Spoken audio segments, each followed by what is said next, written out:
I'm about to piss a lot of people off. Hi, I'm Helen and today's video is a villain ranking of every single main villain we've ever had in the Arrowverse. For the purposes of this list, I will be including Superman and Lois because I want to. So I'll be tier ranking every main villain who's appeared in the Arrowverse up to the end of Superman and Lois season 3. But I will not be ranking them how you think. I will be using a new scale that I have devised of what makes a good villain. So it's nothing to do with how the actor portrays the character or how the villain and the hero pair off against each other. Nothing like that at all. Nothing to do with personal feelings until the very end. This is purely a scale of what makes a good villain. So there are 5 categories and each category is worth 5 points. And that will make a score out of 25. Using that score, I'll put them into a tier. Unless a villain already has a 5 for the design category, I will be giving them an extra point for comic accuracy, even if I don't particularly like the suit very much. So the categories that make up a good villain, in my opinion, are design, motive, plan, threat, and legacy. So I'll be using those categories to determine if these villains make good villains or not. And the tiers I'll be using, going from bottom to top, starting with E is You're Dead to Me, D is Why You Like This, C is it's alright, B is Good Enough, and A is Near Perfection. There is one ranking above that, an A star ranking, which is called Star Quality. Only the villains who I deem worthy will get into that ranking, but they have to already have an A ranking on the tier list. I cannot put anyone from B or below into Star Quality. Also with that, I am allowed to move villains down if I feel appropriate. I'm not allowed to move a villain up a tier. So they can go down, they cannot go up. Unless they're in A, in which case I can put them in Star Quality if I feel it's appropriate. So each villain I'll be ranking will be from a specific season of a show. That means that if a villain appears more than once for different seasons, I will be ranking those separately because that would involve different plans, different motives, a different reason for being a villain. It's if they were a good villain for that season, not overall. So characters like Eobard Thawne, who appeared in several seasons of The Flash, will be ranked separately for each season that he appears as a main villain. Now that the rules are out of the way, let's start ranking. So the first villain on our list is from Arrow season 1 and that is Malcolm Merlyn. I will give him a 5 for design and he is comic accurate, but I think he's a 5 anyway, so he can't really go higher. He gets a 4 for motive. So his motive was to destroy the Glades because his wife was murdered there by one single person. So he has the love motive and I get that, but at the same time, why destroy an entire section of city because one person murdered your wife? That seems a bit overkill, so I'll give him a 4 for motive. Plan, he gets a 3. While the plan did actually sort of work, at the same time, his plan involved a lot of other people. Moira Queen and Robert Queen especially, which caused him issues, and he had to effectively start Oliver's Arrow journey because he had to kill off Robert Queen. So there are definite issues with having such a large number of people involved. I mean, Arrow season 1 wouldn't have happened if he hadn't have had all those many people involved, because that's Oliver's whole list to go through was people involved in the undertaking. But it's just too many people to have in your evil master plan. So he gets a 3 for plan. Threat level, I'll give him a 4. I mean, he wasn't really all too much of an overall threat to the world, but to Star City he was, because he was going to level half the city, but also he has that League of Assassins training and he has money. So 2 big things there that can cause someone to be quite dangerous if they want to be. And to Oliver Queen, the hero, he would have been quite a big threat, and to the city he would have been a threat, but not necessarily to the wider world. And legacy, he gets a 5 because he's very memorable. Legacy is the memorability of the character and how we remember them. And we all remember season 1 of Arrow. And I think Malcolm Merlyn was quite a memorable character, which is why he came back a few times, a fair few times. And yeah, so he gets a 5 for legacy. And that gives him a total of 21 points and puts him squarely in the near perfection tier. So next up is Arrow season 2, which is the villain of Deathstroke. So he gets a 5 for design because, again, it is comic accurate and I think it looks good. He looks the part. I can't really say much more. Motive, he gets a 4. Again, similar to Malcolm Merlyn, he's doing all of this because one man happened to kill the woman he loved, even though she didn't love him back, and the man who killed him was already dead, but he blames Oliver. It's a very convoluted backstory, to be honest, but it's all explained by the Mirakuru making him go cray cray. So yeah, he gets a 4 for motive.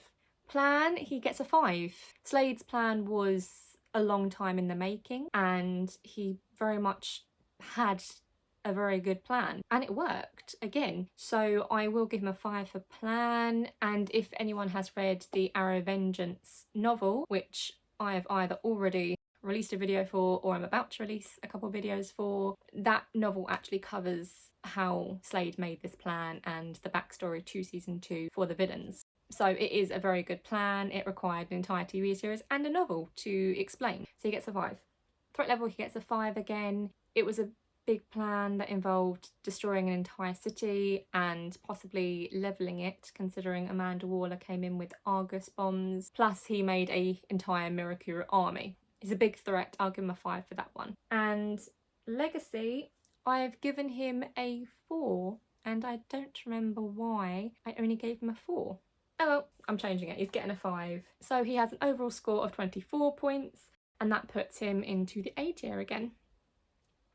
Next up we have Flash season 1, and that means it's time for my favourite villain to ever grace our screens in the Arrowverse and in comics in general. He's just my favourite. It's Eobard Thawne, the Reverse Flash. Now I'm going to try really hard not to be biased anytime I talk about Eobard, but season 1 of The Flash was the peak of the Flash TV show and all of its villains, so obviously he's going to get high scores. Plus the first seasons of TV shows generally are pretty darn good. So design, he gets a 5. I will also say it's comic accurate because Matt Letcher was clearly born to play Eobard Thawne. He looks exactly the part. I know Tom Cavanagh played him for the vast majority of the season and seasons following for whatever reason, but Eobard Thawne's actual face was Matt Letcher. Tom Cavanagh was the face of Harrison Wells, so I'm using Matt Letcher as the design portion of Eobard's normal face. And as for the suit, I like the suit. I really like the original Reverse Flash suit from the show with the yellow going into the black. It's still comic accurate enough, and it sort of plays on a few different Reverse Flash designs from the comics and amalgamates them into one thing, and I quite liked it, and I think it worked for the show as well. So he gets a 5 with the comic accuracy mark as well. Motive, he gets a 5. His motives were very pure all the way through anytime he was on screen, apart from that one time he was a Nazi. This one, he just wanted to go home. He just wanted to go home. The poor man wanted to go home. That was it. So he gets a 5 for motive. I can't really see anything wrong with his motive. We're not including his murder of Nora Allen or Harrison Wells or any of that because his motive as the villain of season 1 of The Flash was to go home. Yes, he also wanted to kill the Flash, but not particularly at that time, so I can't count that. It's just purely he wants to go home, and we all understand that when we're lost or stranded, we just want to get home. Plan, he gets a 5. It's Eobard Thawne. His plans have plans. We know this. He gets a 5 for plan, and I don't really feel the need to explain why. It was a plan 15 years in the making, and it almost worked. Threat level, again, he gets a 5. Eobard is an extremely fast speedster. Yes, in season 1 he was slower and had less consistent speed, but he was still a massive threat. I mean, he could have killed anyone and everyone, and he did kill quite a lot of people in season 1, so he is a threat. And obviously he caused a massive wormhole in the city which could have destroyed the entire thing. Granted, I think if he was going to survive, he wouldn't have let that happen, just purely on the basis that if the city gets destroyed at that point, he wouldn't have a home to go to, so, you know. But yeah, his threat level gets a 5. He's definitely a big threat. He's got incredible intelligence and a mass amount of speed. Put it all together, Eobard Thawne is not someone you want to reckon with. He is a big threat. And legacy, obviously he gets a 5. It's Eobard Thawne. So he gets an overall score of 25, which puts him right at the top of the A tier of near perfection. And obviously I'm moving him right up into star quality straight away. I think I might actually move Deathstroke up there as well. I'll see. For now, I'm just going to move Reverse Flash up there, but I'll see if maybe I want to move Deathstroke up there as well later on. I'll probably do all the movements at the end of this video just purely to make it easier for me while I'm doing all of this, going through things, because I'm recording this at different times, so it will be easier to do that way. So the next one we have is not necessarily a season villain, but a crossover villain. I'm counting these as separate villains. So the next one we have is from the first crossover, which was Flash versus Arrow, and that villain was Rainbow Raider, also known as Prism. So yes, the crossover was fun, and it was great to have a first proper crossover between Barry and Oliver, excluding the crossover we had when Barry visited Arrow season 2, just purely because he wasn't the Flash at that point and he didn't have his own show, so that wasn't technically a crossover. So this is the first proper crossover, and we had Rainbow Raider as our first villain. He wasn't great. So let's just do his really quickly. Design, he gets a 1 because he looked really boring, and I know they weren't exactly going to do the comic accurate version of Rainbow Raider because Rainbow Raider looks ridiculous in the comics, but I would have just liked a bit more rainbow-esque look to him. Also, the design of his power, his eyes glowed red, someone else's eyes glowed red, that was kind of it. I don't know, I just think that he could have done a bit more than just the rage aspect. He could have had a bit more to him, a bit more substance, but he didn't, so he gets a 1. Motive, he gets a 1. He was a generic freak of the week bad guy, not much to say on it. He just wanted to rob places and get money. Boring. Plan, he gets a 4 purely on the basis that he whammied the Flash. If you're gonna whammy anyone, whammy them. Now, it's lucky that he whammied the Flash and not Green Arrow when he was doing this, and you will find out why when I release my video on The Haunting of Barry Allen, which is a novel in the Arrowverse series. But he gets a 4 for this plan, and I'm thinking actually to just change that to a 3. So he gets a 3 for plan. He whammied the Flash, that was good, but the rest of it was kind of just generic. I'm going to rob a bank and make everyone angry. Threat level, he gets a 2. I can't really give him a 1 because when he makes people angry, they do go against other people and not him. So it does kind of make him a little bit more of a threat than just the give me my money guy. So, and legacy, he gets a 1 because I actually forgot he was a villain in this crossover. So he gets an 8 overall, which puts him in the why are you like this tier. Next up was the Brave and the Bold crossover, the second part of the Flash vs Arrow crossover, and the villain for this was Captain Boomerang, aka Digger Harkness. Now, I don't like this version of Captain Boomerang, it has to be said. I just don't. The Captain Boomerang they used in season 9 of The Flash, as much as I hate that season, the Captain Boomerang they used, Owen Mercer, he looked great and he was a good Captain Boomerang. This version, not so much. So for design, he gets a 3. I think it was good for the fact that he was on Arrow, so it was a bit more adapted to that show and how Arrow is, but I don't like the design as much, and it wasn't comic accurate in any kind of way really. He had boomerangs and that was it. Motive, he gets a 5. He was betrayed and he wants to get his own back. I get it. As a villain, I get it. Not in real life. I don't think that revenge is a good option for people, but as a villain in a TV show, revenge makes sense. And again, if you read Arrow Vengeance, you'll hear a teensy little bit more about Digger Harkness and the whole Argus situation. Just a teensy little bit. Plan, he gets a 5. He was working for ASIS, the Australian Secret Intelligence Service. He was captured by Argus, put into their suicide squad, and then he was betrayed completely, and Lila Michaels gave the order to kill everyone involved, including him. Luckily for him, his chip malfunctioned and his head wasn't blown off. So when he went to get revenge, he had quite an intricate plan. I don't want to go into it here because it's kind of long, but it was an intricate plan. He did think things through, he did plan things. He did anticipate Arrow's team going for certain things, like his boomerang supplier, and he planned for that scenario, so I do think his plan was quite good. So motive, he gets a 5, plan, he gets a 5. Threat level, he gets a 4, and I really didn't think I would be saying this, to be honest, because as I've said, I don't like this version of Captain Boomerang. However, I rewatched the fight scene from Brave and the Bold where the Flash comes in to save everyone when Captain Boomerang enters Argus, and it's actually really good. He does know his stuff. I know that this version of Captain Boomerang was heavily trained by ASIS, and he even trained other recruits there, so he was a very skilled man in several aspects, and obviously he has the boomerang thing, so I will admit that he is a reasonable threat, especially for that particular crossover as well, so I'll give him a 4. But his legacy gets a 1 because, again, I kind of forgot he existed.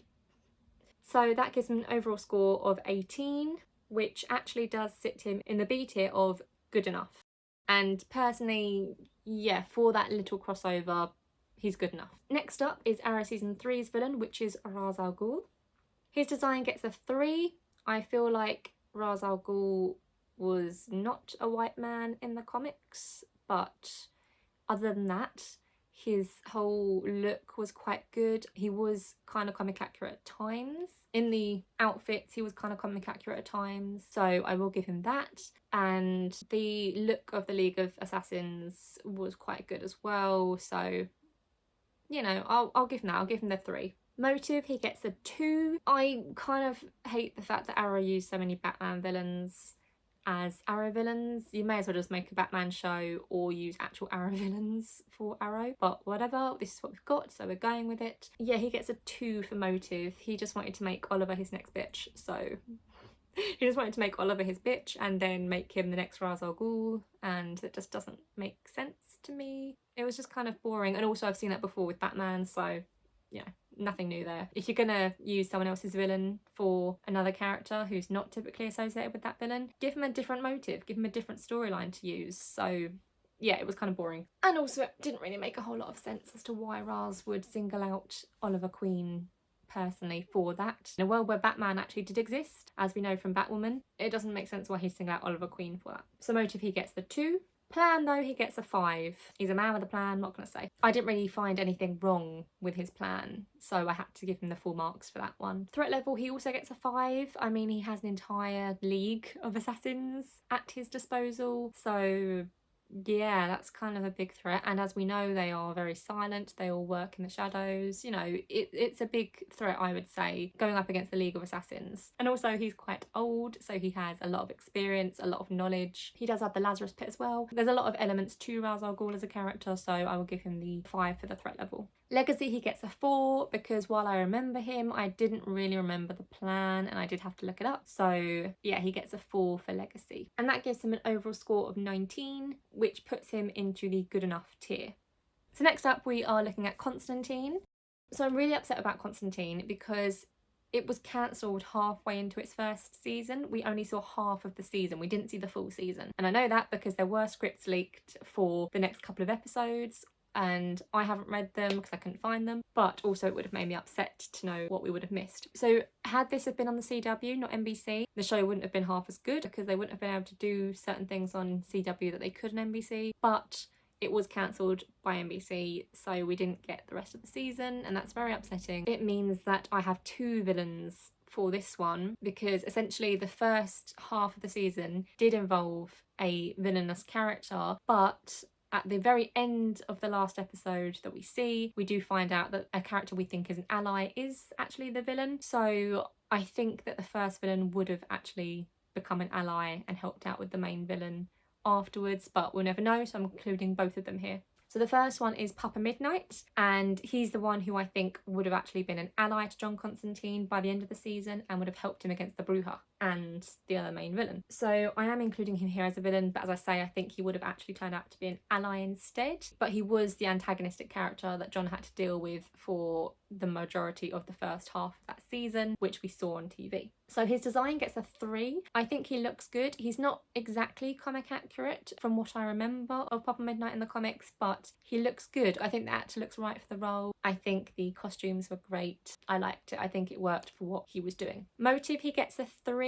To be honest, it's been so long since I've seen Constantine, I don't really fully remember his motive, but I know that John and Midnight have a deep-seated rivalry from before, so that all plays into it. It's just an average motive ranking. I can't really give him a good or bad score for that. Plan, he gets a 3. It was a typical Bond villain plan, really. He tied Constantine to a table and injected him with something. They put the antidote just out of his reach and then left and didn't watch as Constantine saved himself or was saved. So bit of a Bond villain-esque plan there, and then later on they do meet up again and other stuff happens, but I'm just going to use that plan for this. Threat level, he gets a 4. The guy's magic and he's very old, so quite a threat. And legacy, he gets a 2, and that is purely because A, I think he would have turned out to be an ally, and B, the show got cancelled, so a lot of people don't even know that this show existed and was part of the Arrowverse. Even though it wasn't on the CW, people don't realise it was actually a thing. Some people do, yeah, but not everybody does. So Papa Midnight gets an overall score of 14, which makes him the first character to go into the C tier of it's alright. And I think that works for him because, again, I think he would have been an ally to John in the end, not necessarily the villain of the series. So as an antagonistic role, it was alright, but there wasn't anything great there. So the next villain we're going to be looking at from Constantine is Manny.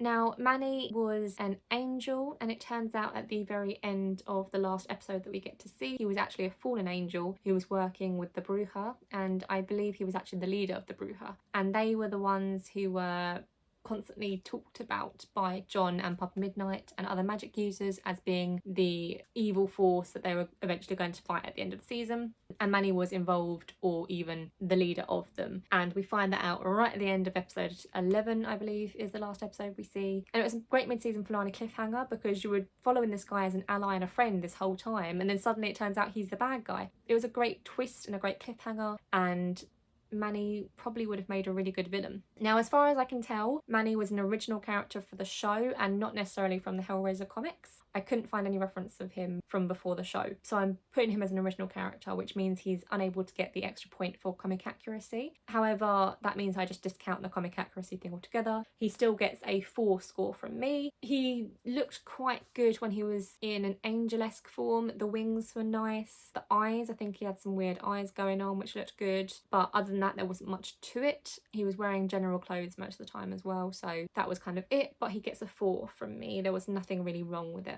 Motive, he gets a 1, and that's partly because we don't know what the motive actually was. But there was one other fallen angel in the series that we did meet, and her motive was kind of bland.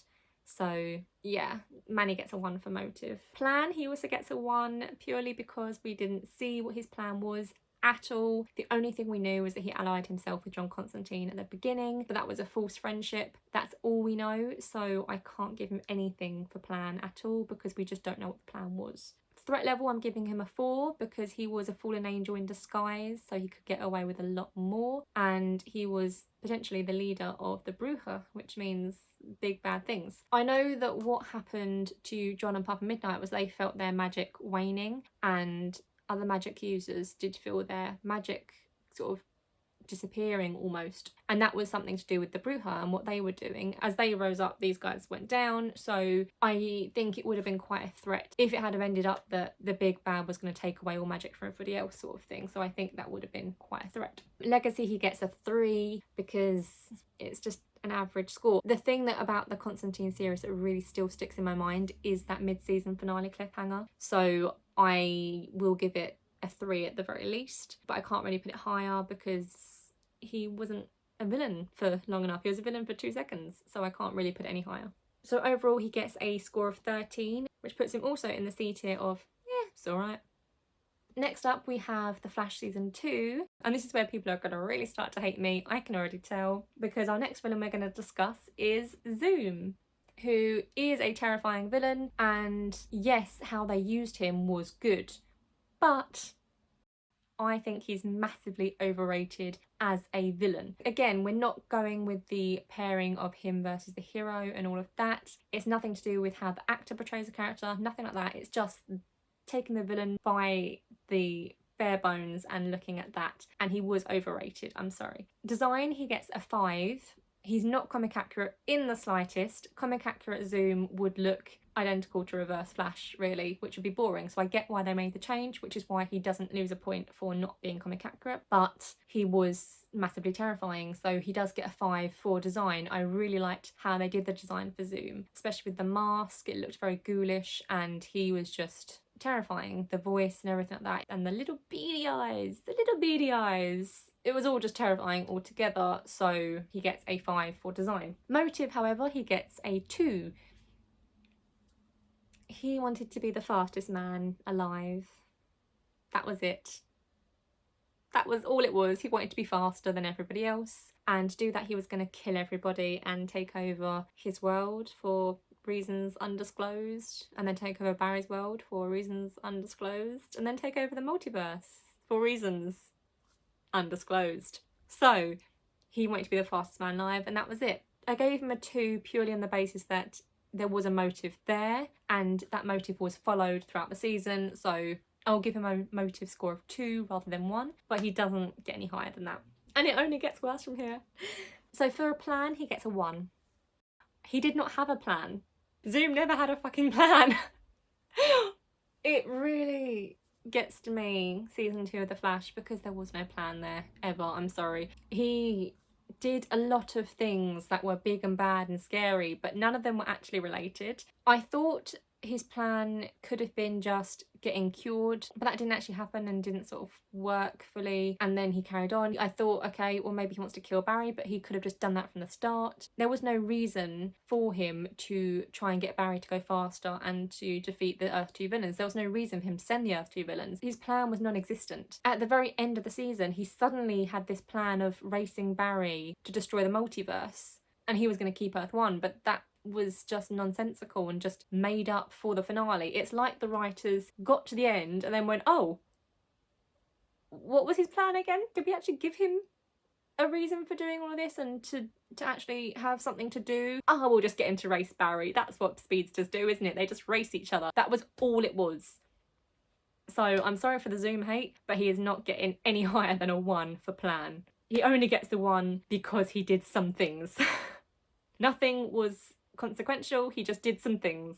That's why he gets a 1. Threat level though, he gets a 4, and I know most people would give him a 5, but most people would have given him a 5 for everything else as well, just because they like the villain. Again, I'm putting personal feelings about these villains aside. If you're just looking at how scary a villain is, sure, Zoom gets all the marks, but we're not doing that. We're doing the villain scale that I've devised from the start of this video. So he gets a 4 for threat level because he was a big threat to pretty much everyone, but I just don't feel like he was the world's biggest threat. Sure, he took over Earth 2, but he also didn't. And as long as there's heroes like Barry and whatnot, then he wouldn't be able to complete that plan. So he gets a 4 for threat level. Legacy though, he does get a 5 because everybody and their mums remembers Zoom. So he gets a 5. That gives him an overall score of 17, which puts him in the good enough tier. And I do think Zoom was good enough as the season 2 villain. I personally wouldn't say he was perfect. I can see flaws. If you can see flaws, it's not perfect. That's how perfect works. Perfect is without flaws. Sans flaws. If you're with flaws, it's good enough, but not perfect. And I know people are going to be upset about the name of that tier, but it's still the good tier. Like, A and B are the good tiers, C is the middle tier, D and E are the below tiers. Please learn how averages work.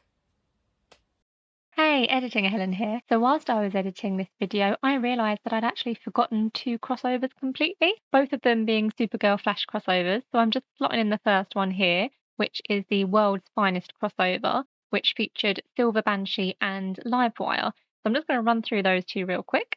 So Silver Banshee's design, I've given a 1. To be honest, it's not terrible, but it's not brilliant. On the one hand, the makeup looks like it's done well, and I do applaud the makeup artist.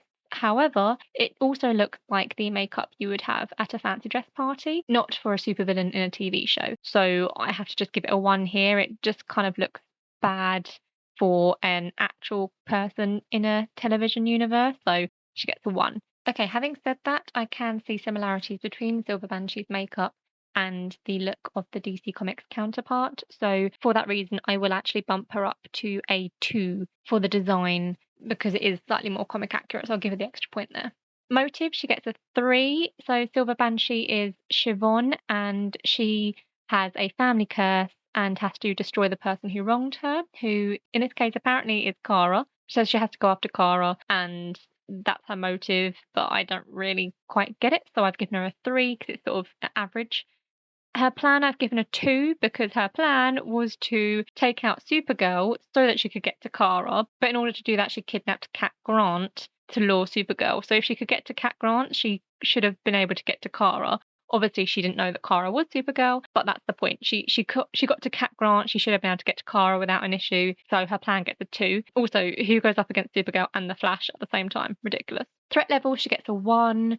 She's basically just got a sonic cry and that's about it. She did manage to take out the Flash very quickly during this crossover, but she can't really do much else, so she's getting a 1 for threat level. She was taken out pretty easily by her associate by accident, so threat level is 1. And for Legacy, she gets a 1 because, as I said at the start of this, I completely forgot that she existed and that this crossover existed. So yeah, she gets a 1 for Legacy. And that gives her the overall score of 9, which puts her into the D tier of Why Are You Like This? Moving on to Livewire, the second villain used in this crossover. So for her design, I've given her a 4. I actually like the look of Livewire in the Supergirl universe. I think she looks quite good. It's not perfect, obviously, but I think for what we've got and the budget that Supergirl had as a show, which was mostly going on to Kryptonian power levels and whatnot, I think Livewire looks good. I like the look. I like the look of the powers as well. I think it all just works quite well. So I've given her a 4 for the design. Motive, she gets a 1 because her motive was just purely Silver Banshee's motive. Silver Banshee broke Livewire out of prison and they decided to team up. There was nothing really personal to Livewire there, so I've given her a 1. Plan is the same as Silver Banshee's, so she gets a 2 for the same reasons. Threat level, I've given her a 2. So it's the same sort of threat level as Silver Banshee, really, because they were taken out quite easily, especially since they were taken out in this particular crossover by firefighters, not even by Supergirl and the Flash. But I have given her a threat level of 2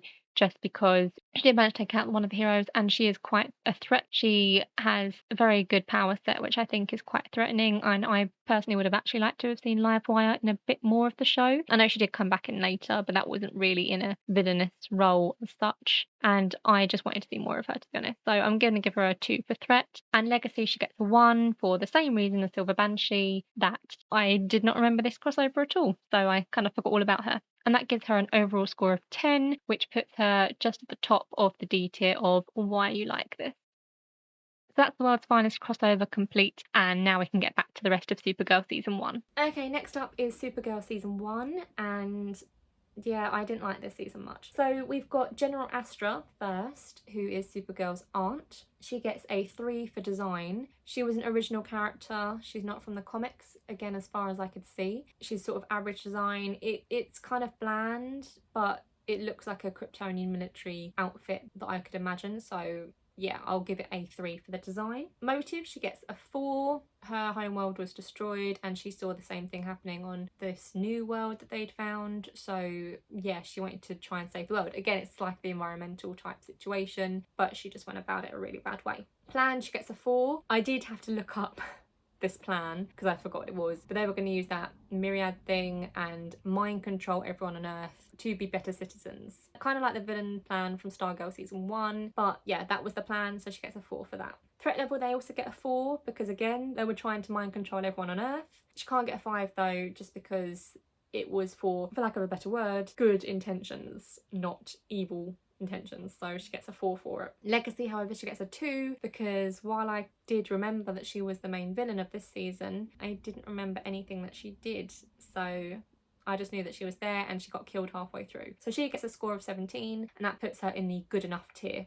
And to be honest, since she was Supergirl's aunt and there was the personal relationship there, put all together, it was a good enough villain for the first season of Supergirl. Also in season 1 of Supergirl, we have Non, who is Astra's husband. After Astra dies, he takes over as the main villain for the season, and he is half original to the show.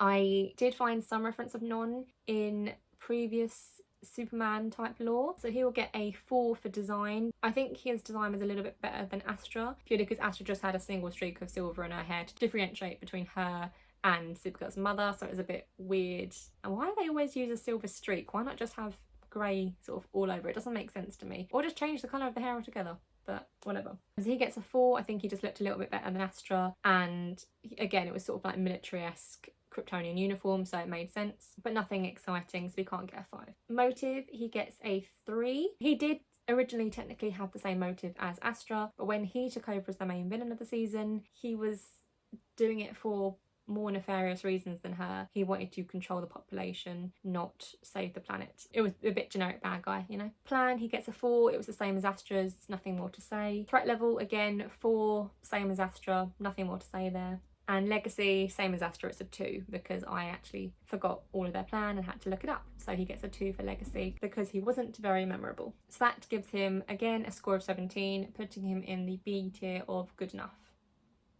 So next up is Arrow Season 4, and I know everybody hates this season, and to be honest, the villain we're going to be talking about, Damien Dark, is one that I didn't like at first when I watched Arrow Season 4 the first time. However, the more rewatches I do, the more I actually appreciate him as a villain. Obviously, he has appeared in lots of other seasons of these shows, especially Legends, so I can appreciate him more as a villain and as a character now that I've seen all those. So for design, he gets a 4. He is kind of comic accurate, but not perfectly so, but that's because comic accurate Damien's sort of like 80s man. But there was nothing really to it. I can't really discredit the look because there was nothing to it, because he does look like what he should look like, a businessman effectively. That's all there is. So I'll give him the 4 and that'd be that. Motive, he gets a 5. His motive was the same motive as Thanos and other villains that I can't think of right now who just wanted a better world effectively. He is a bit of an environmental one, really. He wanted to cure the world, really. When you look at it, at the basis of it, he just wanted to cure the world. He saw that things weren't as they should be, the world should be cured. He did go about it a really bad way, just like Thanos and every other villain who has this motive, but he does get a 5. It was an environmental-ish motive, and I can appreciate that. Plan, he gets a 4. He had Hive and then he killed all of Hive, and I'm very confused as to why he even bothered with them if he was just going to kill them off. But yeah, he created an underground city, and it did seem very cult-like, I won't lie to you. It looked very cult-like and everyone acted very cult-like, but it was an underground city and they were just going to live there until it was safe enough up on the surface again. Plan made sense. Threat level, he gets a 5. Again, he wanted to nuke the world, so that's pretty big threat. And considering one particular location did actually get nuked, yeah, big threat. And legacy, he gets a 5 because whether you love him or you hate him, every Arrow fan remembers season 4 with Damien Dark. So he gets a 5 for legacy. And also he did come back a few times in other seasons of shows, so he clearly was quite a memorable villain. So overall he gets a score of 23, and that's going to piss people off because that puts him in the A tier of near perfection. Again, this is purely about the villain themselves and their potential as a true villain, not to do with how they were portrayed and how the story went on. It's how they were written, not the story surrounding them. So he gets an A tier, and people are going to love me for that. Next up, we have Vandal Savage, specifically from the Heroes Join Forces crossover.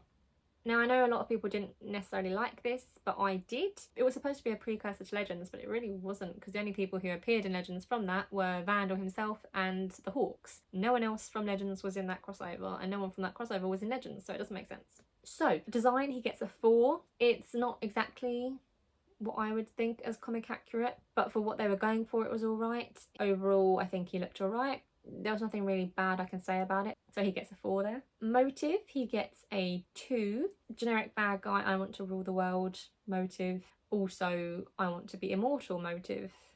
It's a bit boring. If you have to kill someone over and over again to gain immortality, it's just a boring life. Why would you want an immortal life just to do that? It's dull. Plan, I'll give him a 3. His plan was very long in the making. It was thousands of years in the making. And while I've given other villains points for doing 5-15-year plans in the making, I have to take them off for Vandal, because if your plan takes thousands of years to work, give up. Just give up.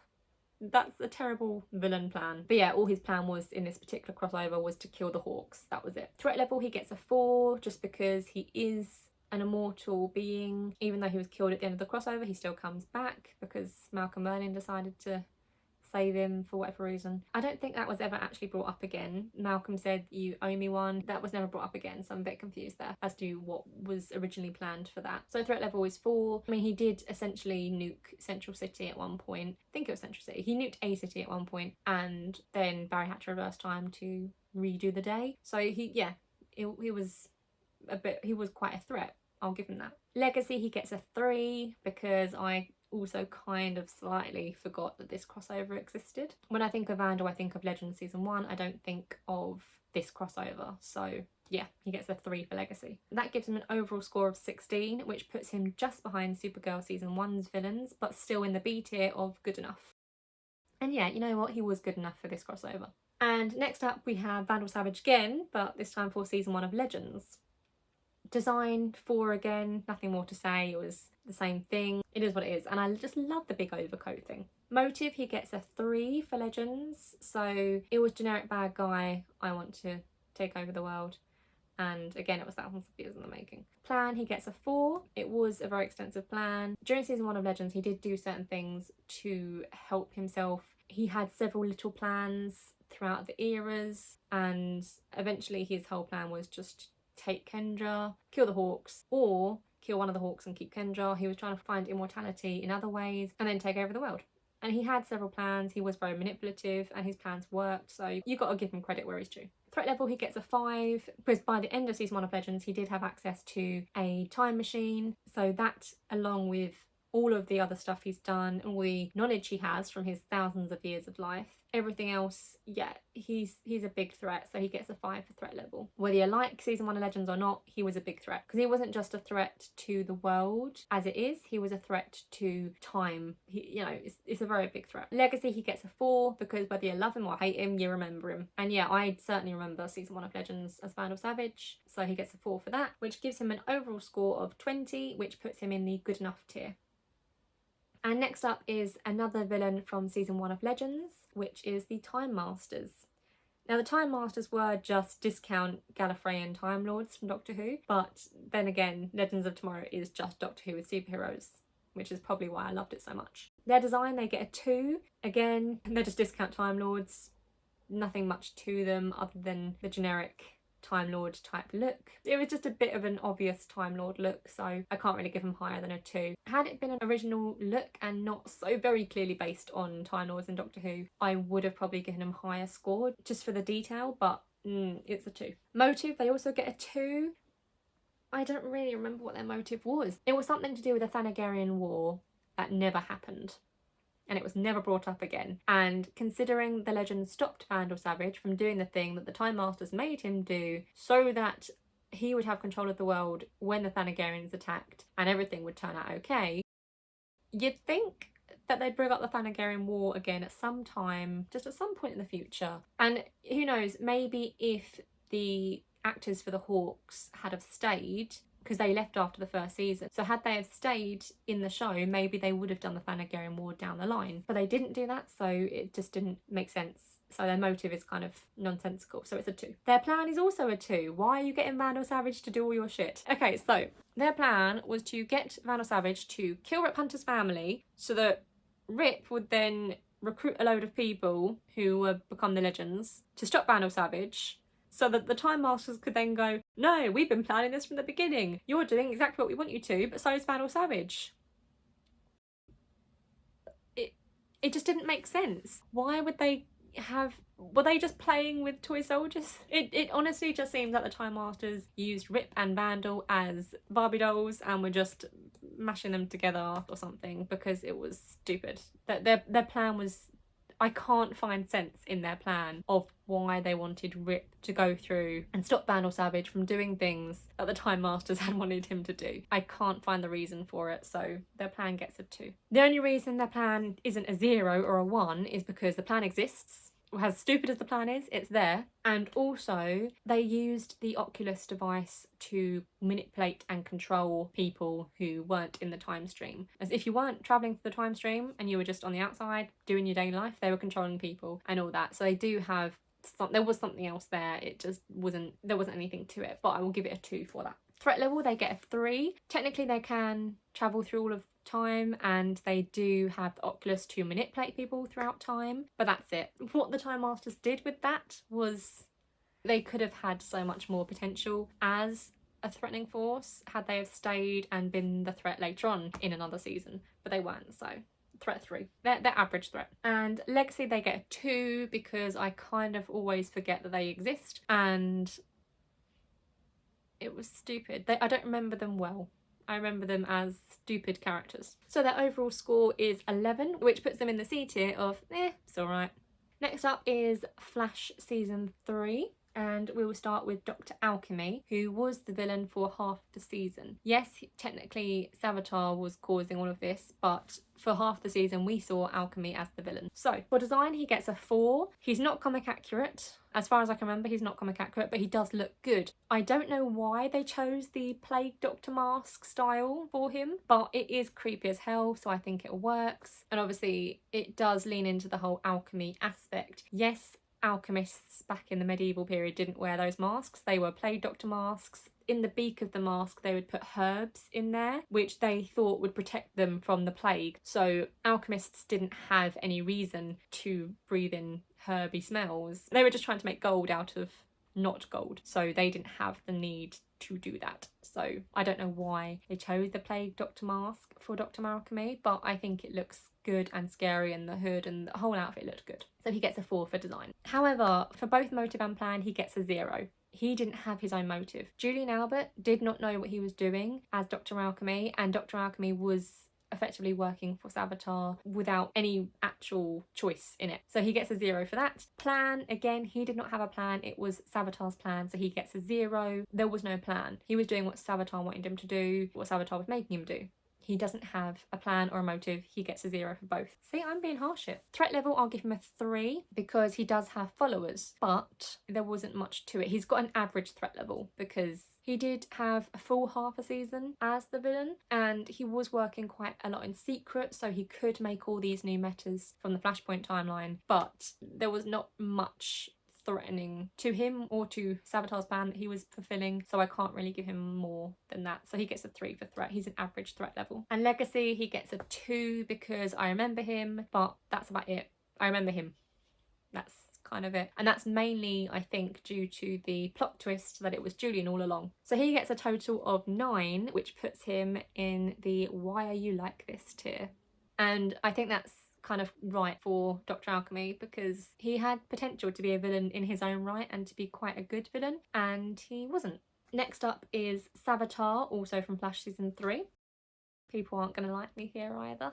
So Savitar gets a 4 for design. He is not comic accurate in the slightest. He is an evil Barry Allen and he has a suit, whereas the Savitar from the comics isn't always fully dressed and he looks nothing like it, and he's not Barry Allen, he's someone else, and also he's not even Barry Allen's villain, he's Wally's villain, but I digress. So he gets a 4 for design because even though it's not comic accurate, I think it does look good. The CGI suit I thought looked good. The real suit I thought looked good. I like the fact that it was sort of like jaggedy bits, and it did give me vibes of the New 52 Reverse Flash suit, but in silver and metallic. And I quite liked that look. I did think that there was issues when he did the big reveal, even though they literally told us the very first time they communed with Savitar that he was the future Flash. Somehow it was a big shock for everyone when he turned out to be the future Flash. But when they did do that big reveal, it was a bit frustrating just because it took so long to get him out of that suit. I was bored by the time he actually appeared with the pizza face. But yeah, other than that, he gets a 4 for design. The pizza face does let him down though. I don't like how they did that particular look on Grant Gustin to look like a burned up Barry Allen. I feel like he should have had a bit more of a Deadpoolian look if he was going to do that sort of thing, but whatever. Motive, he gets a 5. This is nothing to do with the way he goes about the motive, just the motive in itself. He gets a 5 because he wanted to live. I think that is a massive motive for characters, and it's completely understandable, and anyone can be sympathetic to that. Someone wants to live.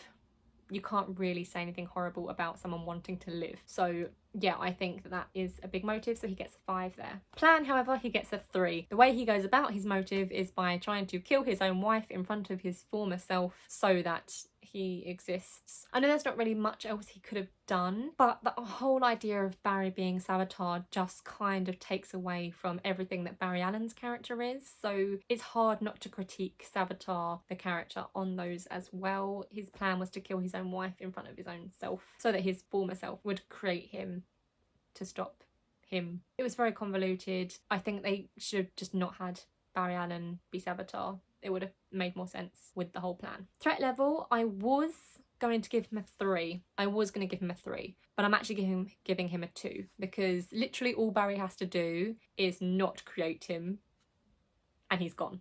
Similar to Eddie in season 1 of The Flash, he could have just had a vasectomy, but instead he killed himself. Barry could have just not created a time remnant. The time remnant from season 2 was not Savitar. Please understand that. That was not Savitar. When Barry travels forward in time, he finds out from his future self that he created Savitar to stop Savitar. It was nothing to do with what happened in season 2 with Zoom. And I don't think we ever actually see Barry create a time remnant after season 2 anyway. All he had to do was to not create one. So it's not really much of a threat. So I'm giving Savitar a 2 for threat level because he was not really a threat in general. The only person he wanted to kill was Iris in front of Barry, and that was it. He couldn't kill Barry because Barry was him and he needed to survive. He could have killed other people, but he didn't. Eventually he wanted to go through time and create himself as the god of all speed, but that was stupid and convoluted, so I didn't even include that in the plan section because it was ridiculous. They should have leaned more into the cult aspect of Savitar for that rather than doing that. And to be fair, he would have made a good Legends villain in that case, because they could have found the cult people throughout all of time, kind of like with Vandal Savage's cult. There's just too many cult things going on at the moment. Anyway, he gets a 2 for threat because it just wasn't much of a threat. When you really look at it, he wasn't much of a threat. Legacy, though, he gets a 5 because I think everyone remembers Savitar. If you had to name 5 Flash villains, you'd probably name Savitar as one of them, so he gets a 5. That gives him an overall score of 19, which puts him in the B tier of good enough. Hey, editing Helen again. So the other crossover that I forgot about was the Duet crossover, and I know what you're thinking. How could you possibly forget about the best crossover to ever crossover? Okay, I joke. I actually didn't mind that one. I know a lot of people hate that crossover, but I actually quite enjoyed it, and mainly because we got to see Jeremy Jordan and Carlos Valdez and John Barrowman and Victor Garber and Jesse L. Martin all singing, which was gorgeous. And of course, along with the wonderful voices of Melissa Benoist and Grant Gustin, and of course, Darren Criss, the music master himself. And now that I've gone through every single cast member in the episode, let's get on with ranking the music meister in this tier list. So I've given him a 3 for design because he looks nothing like his comic book counterpart, but I think personally that's for the best.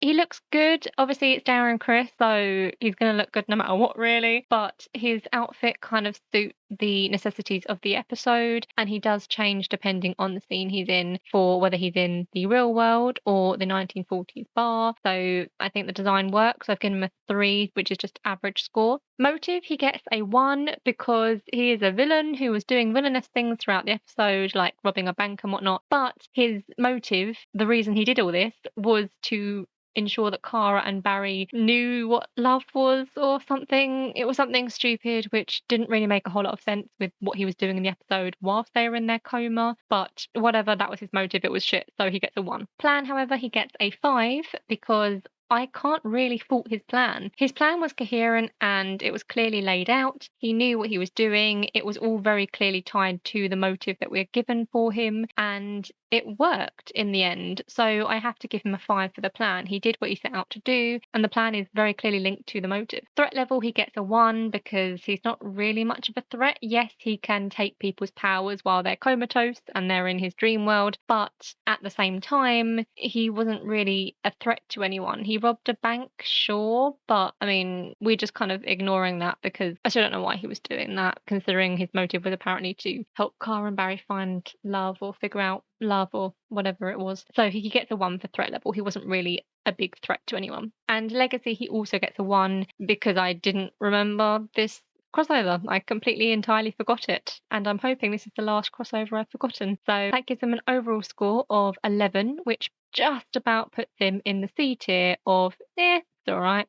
Next up is season 2 of Supergirl, which I had to look up again. I have seen the entirety of the Arrowverse a few times. Supergirl probably the least out of all the shows. I just never really liked it much. Supergirl was not Supergirl. She was a female Superman. It was still a good enough show. It's just not a show that I would choose to rewatch unless I was doing a full Arrowverse rewatch. So the first main villain for Supergirl season 2 is Lillian Luthor. Now, she is sort of original again to the show. Supergirl has a lot of original character villains. She's sort of original because, yes, Lex Luthor did have a mother, but usually she's dead. And I couldn't really find any reference to Lillian Luthor being alive as a villain in comics. So she's sort of original to the show. And she gets a 4 for her design. I can't rate it on comic accuracy at all, so it's just purely on what we've got. I'll give her a 4 for design because she looks right for her part. There's nothing really special about it, but she looks right. Motive, she gets a 3. It's an average score because her motive is bigotry, plain and simple, and that's dull. It's really boring. It's very realistic, so I can't put it lower than average, but it's not a good motive for a villain. So yeah, she gets a 3. Plan, she gets a 4. Lillian is an intelligent woman. She's a Luthor, so she did have a plan and it was kind of extensive, but I can't remember at this point in time what it was. And I don't really want to look it up right now because I have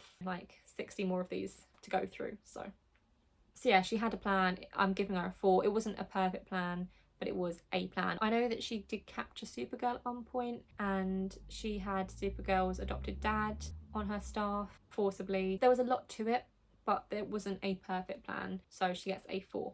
Threat level, she also gets a 4. She was the placeholder for Lex Luthor, and a lot of her stuff was very Lex-ish, so I will give her a 4 for threat level. She wasn't a threat to the whole world, but where aliens were concerned, or where non-Earthlings were concerned, she was a massive threat. So she gets a 4 because she would have gladly killed every single alien that she could find, whether they be on Earth or not. So she gets a 4 for threat. Legacy, she gets a 1 because I completely forgot she was in this season until I looked it up to remind myself. So she gets a 16, which is a low B tier score, which makes her good enough. And she kind of was good enough for secondary villain of season 2. The next villain is also from Supergirl season 2, and that is Queen Rhea, played by Tara Hatcher, who was actually Lois Lane before. So Queen Rhea is an original character as well. The Daxams are not original characters, neither is Mon-El, but Queen Rhea was an original character to the show. So design wise, it's purely just based on what we've got, and I think she looked good, to be honest. She's how I would imagine someone from Daxam looking like if they're a queen. So she gets a 4 for the design. There was nothing overly special about it, but it looked good. I did like her dresses, so I'm giving her a 4 for the design. Motive, she gets a 4. Her planet was destroyed and she was looking for a new home. How she went about it was wrong, but that's what her motive was. She wanted a new home for her people. Plan is a 2 though. She planned to marry Lena to her son by force so that she could take over Earth, and that be that. But let's face it, like, that wasn't gonna do anything. The Lena Mon-El marriage would have done nothing because Lena Luthor may have been well known in parts of America, but I guarantee the entirety of the United States would not know who Lena Luthor was, and the rest of the world certainly wouldn't. So that's not gonna do anything as a peace offering or anything, and she was just basically just trying to take over the world without doing anything. So it was just kind of thrown in at the end, this war of the worlds. So she gets a 2 for the plan. Threat level, she gets a 4 because she does have an entire Daxam army, and the Daxamites, when in yellow sunlight, similar to Kryptonians, do have powers, so very threatening to humans, so I'll give them a 4 for that. Legacy, she gets a 2 because, again, I kind of forgot that she was in this season and I had to look up her entire plan and everything for this video, so she gets a 2. She wasn't that memorable. And similar to Lillian, that gives her an overall score of 16, which puts her in the good enough tier. Whether she was actually good enough for a season 2 villain of a show, I don't know. I'll think about that at the end when I look to whether I'm going to reshuffle some characters around, but yeah, for what we've got, she's good enough. Next up is Arrow season 5, which has the main villain of Prometheus. Now, I know people love Prometheus, I know that, and I know Arrow season 5 is most people's favourite season.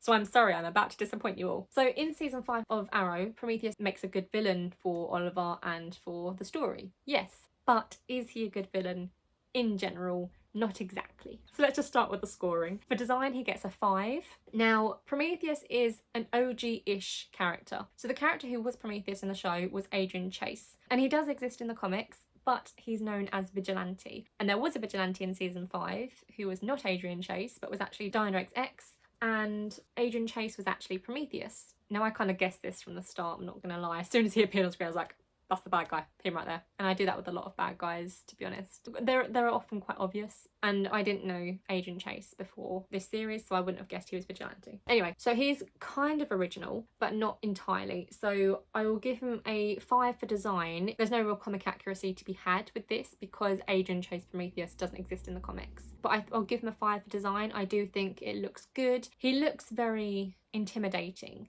and I think that works for a more grounded superhero show like Arrow is. So I'll give him 4 marks of 5 for the design. Motive, however, he gets a 1.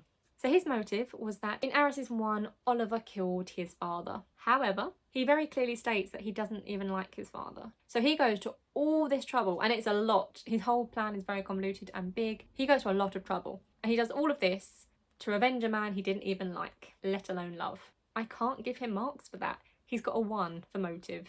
Yes, your dad got killed, but your dad was a bad guy and you didn't even like him, so he gets a 1. I think he just liked killing people.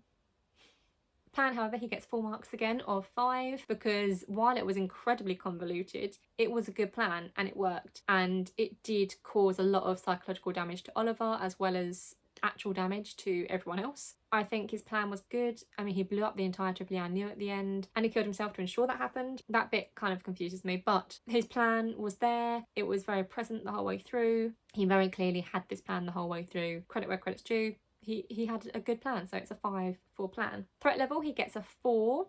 The only reason he hasn't got top marks for this is purely because he's not a worldwide threat. He is a threat to Oliver and anyone associated with Oliver, but that is it. He did not care about the bigger picture of the whole world or the multiverse or anything like that. If Oliver didn't defeat him, nothing worse was going to happen. Legacy, he gets a 5 because if you are someone's favourite Arrow villain, they're more than likely going to say Prometheus. So yeah, he gets a 5 for Legacy. He's very memorable. Season 5 of Arrow is one of the better seasons of Arrow. So yeah, he's definitely up there. He gets a 5. That gives Prometheus an overall score of 20, which puts him in the good enough tier. And I cannot put him higher. On personal preference, I would put him in near perfection. But due to the rules of my own game, I cannot move him higher. I can only move him lower, and I'm not doing that, so he stays in the B tier. And again, good enough is a good tier. The top 2 tiers are good, the bottom 2 are bad, the middle one is average. Please stop thinking that 5 out of 10 is a bad score. So he's in the B tier. He is good enough. He was a good villain, but had he have had a motive, he would have been in star quality, but he didn't have a good enough motive. If he cared about his dad in any sort of way, he would have been star quality, but he can't. And we're now on to my favourite season of the entire Arrowverse, which is season 2 of Legends of Tomorrow. Anyone who knows me can already guess why it's my favourite season, but it's not just because of who the villains were. I just think that season 2 of Legends was perfectly written, it was well laid out, and it was very good and very enjoyable the whole way through. But we are talking specifically about the villains, so let's start with the Legion of Doom.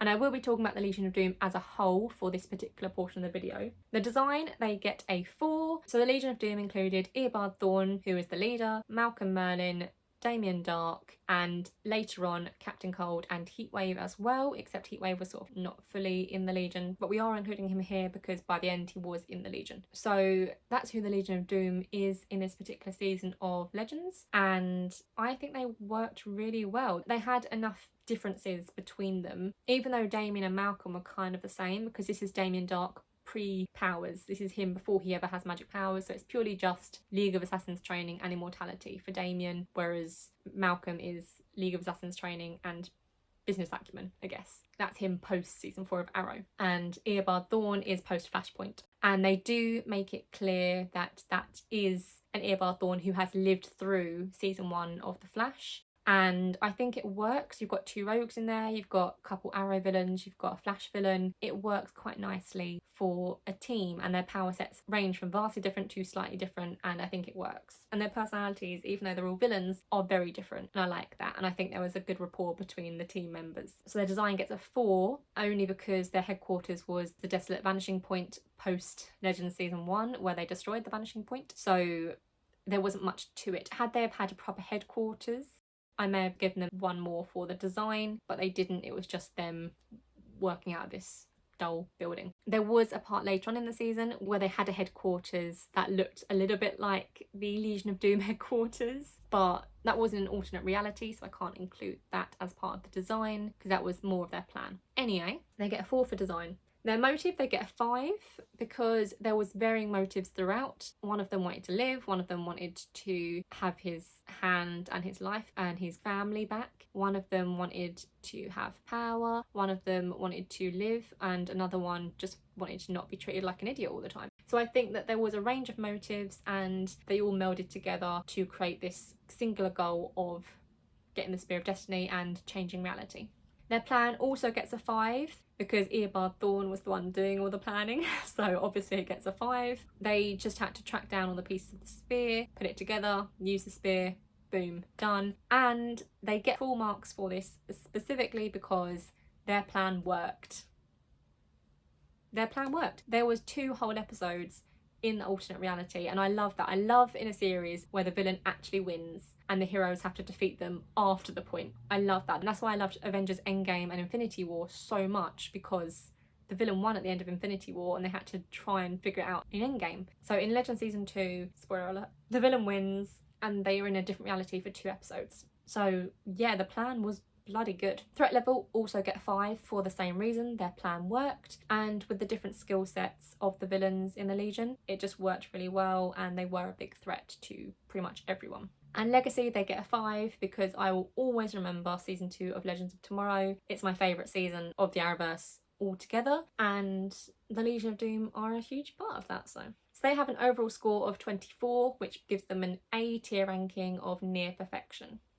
Next up, I'm doing Eobard Thawne in Legends Season 2 as a separate villain, purely because he was the leader of the Legion of Doom, and by the end the Legion turned against him, and he was clearly just working for his own benefit. So he wasn't really a team player, he just wanted underlings. So I'm also scoring Eobard Thawne separately here, because had he have not needed to keep running, he would have just done everything himself and been the main villain anyway without the Legion. He deserves to be on this list separately as well as the Legion. He does have his own goals and his own plans he does separately as well. So design, he gets full marks of 5 again. He's played by Matt Letcher this season, which is incredibly comic accurate to what Eobard looks like in the comics, and the suit is the same as season 1 of The Flash, so I can't really fault that. He does spend most of his season though in this black leather outfit, which is fine. He does wear the ring though with it. I would have preferred him in the suit more, but it's fine. He's wearing the same outfit he wore in Flash season 1 at times, so I can't really fault it. He gets a 5 for design. For motive, he also gets a 5. His motive in this season is that he wants to live. So this particular version of Eobard is clearly stated to have lived through the events of season 1 of The Flash. So in the year 2000, Barry stops Eobard from killing his mother, creating Flashpoint. And then when he puts him back, Eobard has fully shaved somehow, and no one really understands how. However, in the season 2 of Legends, Eobard clearly talks about Caitlin and Cisco and working with them at Star Labs. He remembers all of season 1, which means that in the post-Flashpoint timeline, Eobard couldn't have died at the end of season 1 of The Flash. He must have had some sort of plan and got away after Eddie shot himself before he was caught by the timeline, which would explain again how Black Flash is now chasing him through time in season 2 of Legends. So he is clearly stated to have lived through the events of season 1 of The Flash, as well as obviously Flashpoint, before he creates the Legion of Doom in season 2 of Legends and does this. So Eobard's motive is to live. He's supposed to be dead. He's not supposed to be alive, and the Black Flash is chasing him throughout time to kill him. He's just trying to outrun death and live. And that brings me directly onto the plan, which is also 5 marks. His plan is to get the Spear of Destiny, which can alter reality, specifically because this is my only issue with season 2 of Legends. If you alter reality, the timeline doesn't matter. You've altered the entire timeline. If he's alive, he lives throughout all of time. Like, he's fine. There is no point when he dies that Black Flash comes after him. He's altered reality so that he's alive. And they mention very clearly in Legends season 2 that if you change reality rather than changing time, then someone else can't just go back in time further and change it back to what it should be. That's why he goes after the spear rather than just going back in time to stop Eddie from killing himself. My issue with this is, in Legends season 2, at the end, when he completes his plan and he wins, there's 2 episodes where they're in Doom World, which I love. The Doom World episodes are my favourite. And Eobard has won, he's all good, he destroys the Spear of Destiny so that the Legends who are tried to get it back to rewrite reality again to what it should be, he destroys that so that they can't do that, but then they decide, let's go back in time to where we had the spear in 1916 and destroy it then. But that doesn't make sense considering the law we've already been given for rewriting reality and how that works and how you cannot just go back in time to change things. So that's my only issue with Legends season 2. My favourite season of the Arrowverse. I love it to bits. I will always rewatch that if I feel sad. But that is my only issue, is that they kind of break their own timeline rules and reality writing rules in that show. But that was what Eobard's plan was, to use Spear of Destiny and then destroy it so that no one else could rewrite reality and cause him to die. So he gets 5 marks for that. Threat level, he gets a 5. The man literally rewrote reality. What more can you do to be a threat? And with that, he could have just killed off the Legends, which would have been the smart idea to do, but he wanted to play with them. But he did cause a big threat to everyone and to reality itself. So I cannot really give him any less than a 5 mark score for that. And finally, Legacy, he gets a 5 again because, again, I will always remember season 2 of Legends, and the Legion of Doom and Eobard Thawne especially are amazing villains for the Legends of Tomorrow and that season of the Arrowverse, and it will always be remembered. So Legacy, he gets a 5.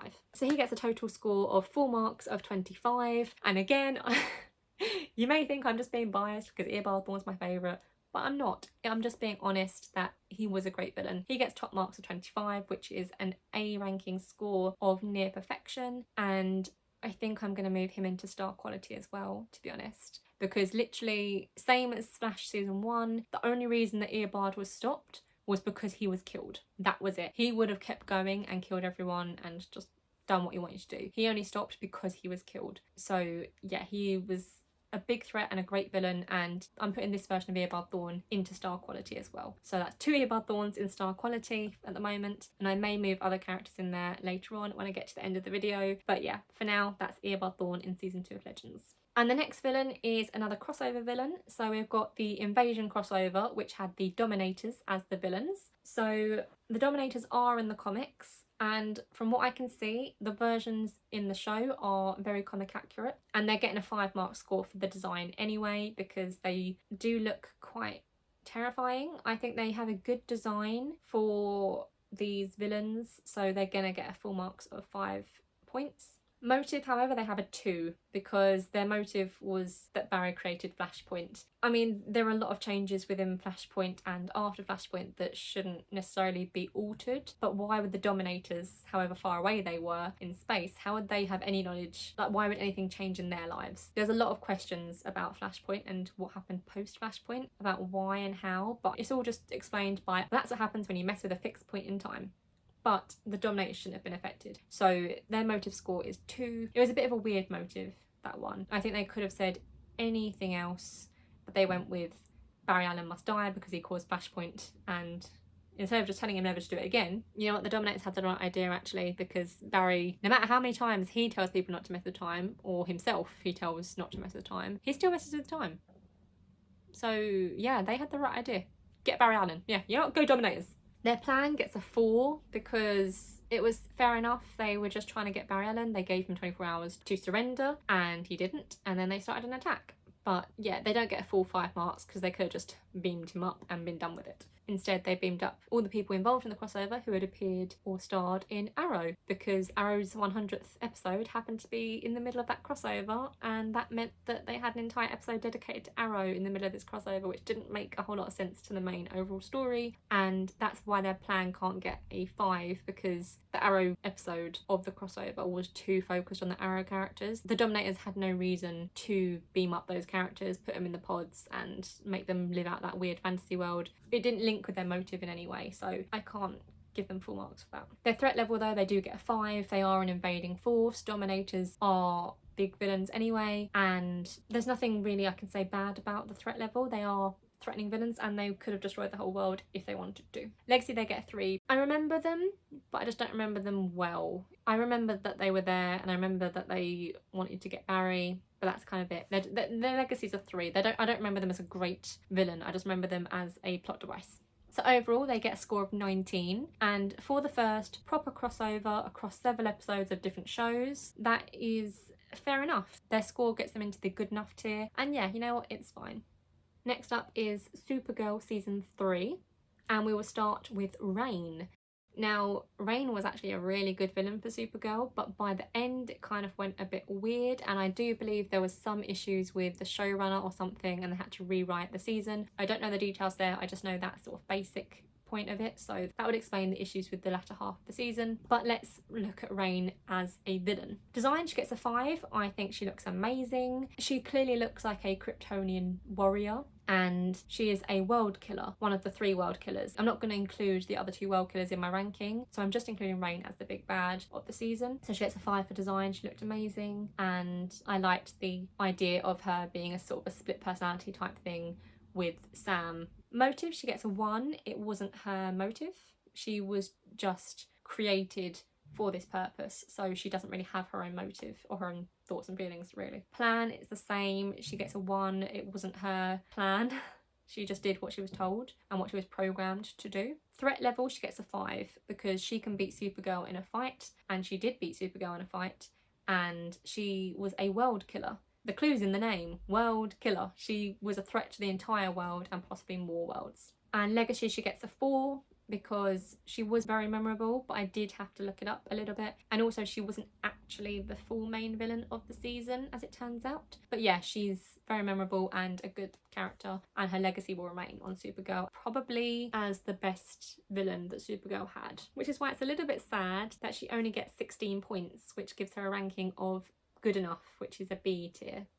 The next one I'm just going to add on here quickly is the Witches, who are the ones who created Reign and the other two world killers, and they are technically the main villains of the season because they're the ones who created and caused this. It was their plan. So design, they get a 3. They are original characters to the show. I couldn't find them in the comics at all, so they get a 3 for design, just an average. I feel like they could have done more with the witchy idea, but they didn't, so they just look like Kryptonian monks really, so they're just a bit bland, so I'll give them a 3 for design. Motive, they get a 3 as well. Their planet was destroyed, but then they decide to destroy another planet. It doesn't really make sense, but they get a 3. It's just an average score, really. It was a religious thing with their religion that they wanted this to happen. Plan, they get a 4. They had a plan right from the start. They sent off the 3 babies to Earth as the world killers, and then they cultivated that and waited for them to emerge properly, and then they did, and they caused all this destruction and were planning, I think, to destroy the world. Threat level was 5 again, because